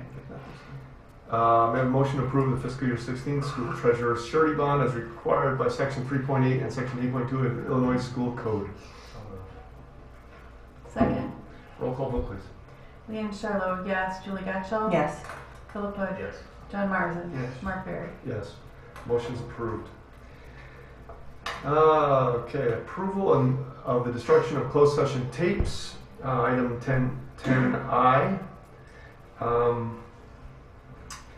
Semi-annually we review closed session meetings, the tapes as well as minutes, and we are voting to approve destruction of verbatim recordings of those meeting minutes, those meeting tapes. Anybody have any questions or comments? May I have a motion to approve the destruction of closed session verbatim recordings from August 27th, 2013 through November 12th, 2013 as recommended by the superintendent. Yeah, so moved. Second. We do an all in favor on that one? Yes. Is that money? All in favor? Aye. Aye. Aye. Opposed? Motion passes. Approval of release of closed session. Approval of the release of closed session tapes. In this case, we're talking. Minutes. Okay, You're on J. it says tapes, but Oh, okay. J. Over here it says minutes. Yeah, it is. Closed session minutes. This is minutes. That's what I thought. Okay, so item 10J, approval of approval of the release of the closed session minutes. These were all reviewed in closed session, and I believe that we are voting on approving all of them, Yes. correct? We're recommending we're releasing all of them All of without them. redaction. All of them between December 9th and May 12th. Right. Questions or comments? Okay, may I have a motion to authorize that the closed session minutes from December 9th, 2014 through May 12th, 2015 be released without redaction as recommended by the superintendent. So moved. Second. All in favor? Aye. Opposed? Okay, motion passes. Item 10K, approval of teacher evaluator contract for Mr. Mike McElhern. As we discussed at the May board meeting, and the board approved the conceptual framework of Mr. McElhern's independent contract agreement, I sent Julie's copy of her independent contract agreement to Terry Hodges, and she made some adjustments.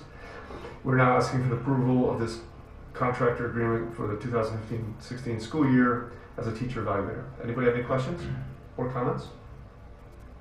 Looks good. Just say that in today's New York Times, there was an excellent article about the evaluation of teachers and it related to an objective outside evaluator. As part of that process, and I think it took place, or it was proposed to take place in the state of Michigan. They actually didn't pass the intent, but nevertheless, I think it's a good way to go about it. Okay, may I have a motion to approve the teacher evaluator independent contractor contract for the 2015-2016 school year for Mr. Mike McElhern as presented by the administration? So moved. Second. Second. Roll call vote, please. Philip Hood, Yes. John Marsden, Yes. Mark Berry, Yes. Leanne Sherlow, yes, Julie Gatchell. Yes. Motion is approved. 10L, approval of resolution authorizing the dissolution of the Polly McQueen Memorial Tutoring Fund. This is the advice received. Okay. The resolution, so our attorney at Hodges Louisi, James Louisi, provides the following.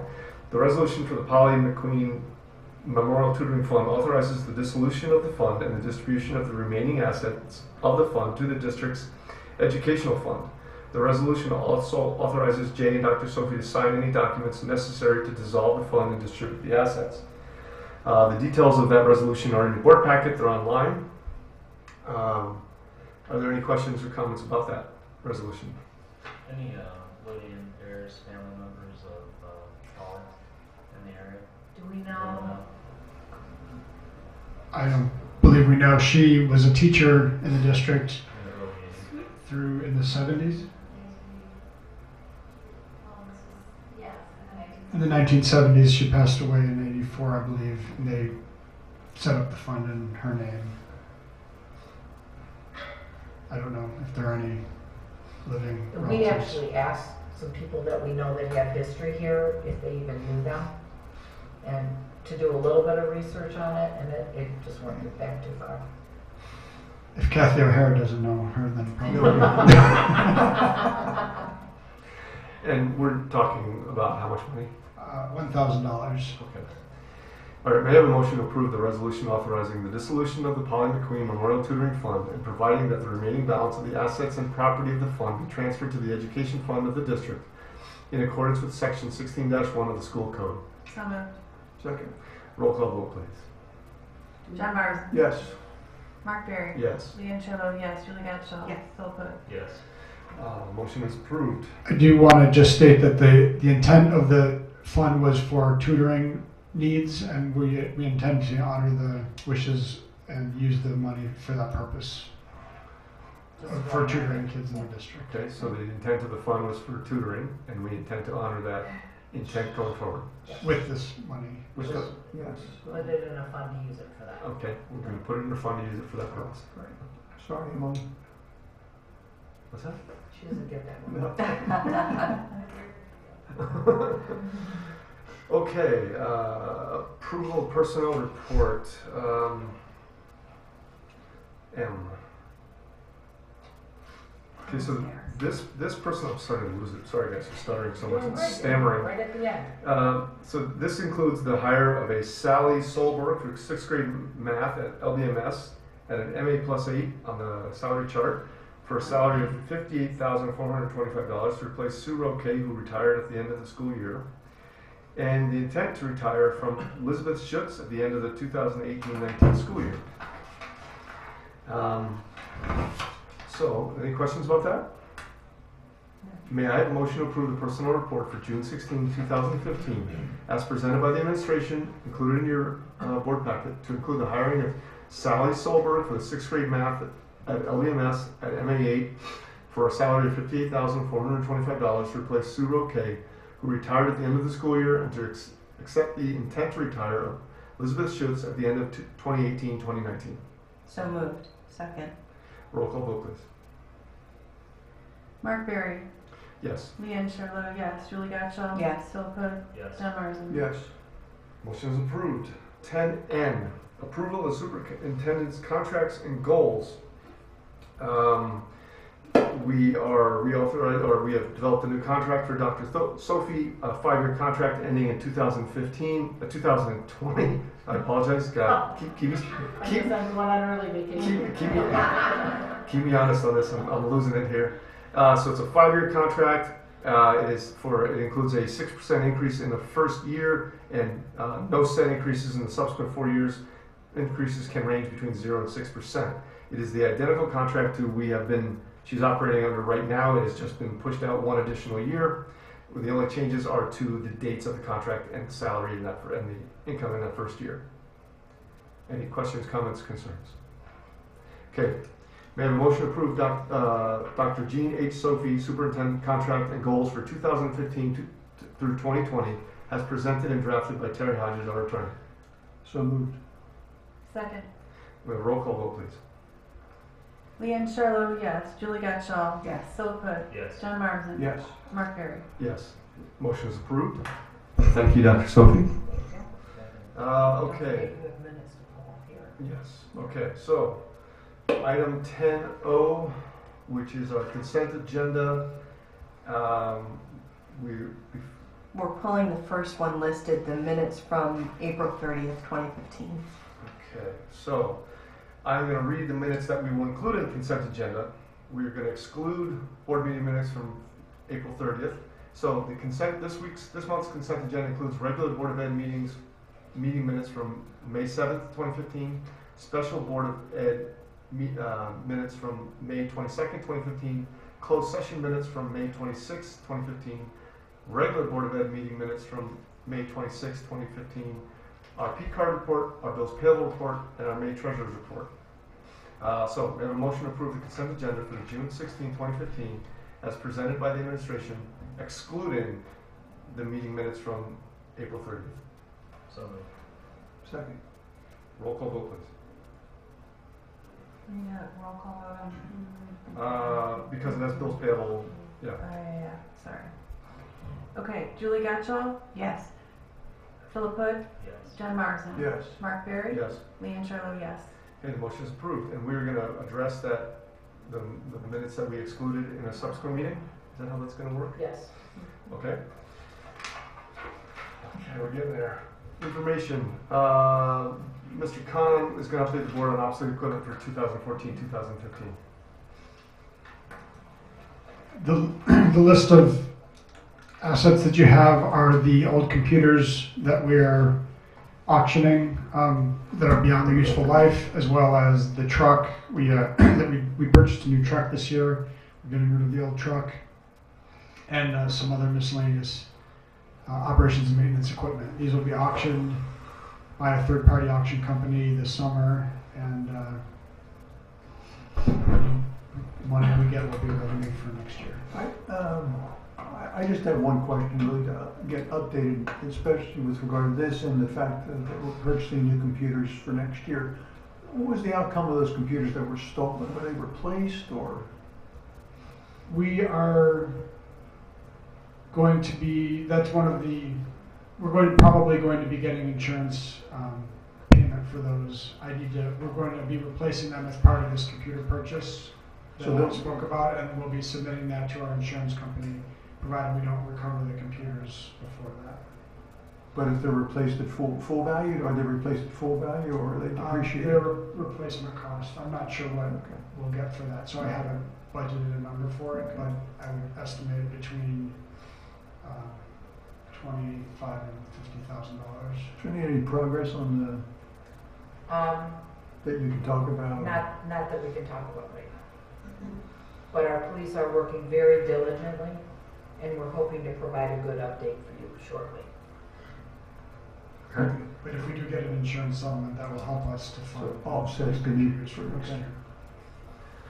And item 12, we have a FOIA request was received from Morgan Polikoff, PhD, from the USC Rozier School of Education regarding the current list of science and math textbooks, which I assume we're planning on meeting their FOIA request. Already did it. Yeah, it's attached.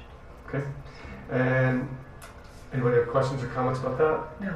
Last opportunity for item 13, last opportunity for public comment. If anybody would like to address the board, please do so. Not hearing any, I'm going to ask for a motion to adjourn at 9 p.m. So moved. Second. All in favor? Aye. Opposed? We're adjourned. Thank you. Can we make it? That was exhausting reading all that stuff. You're invited to come in and watch it with us later.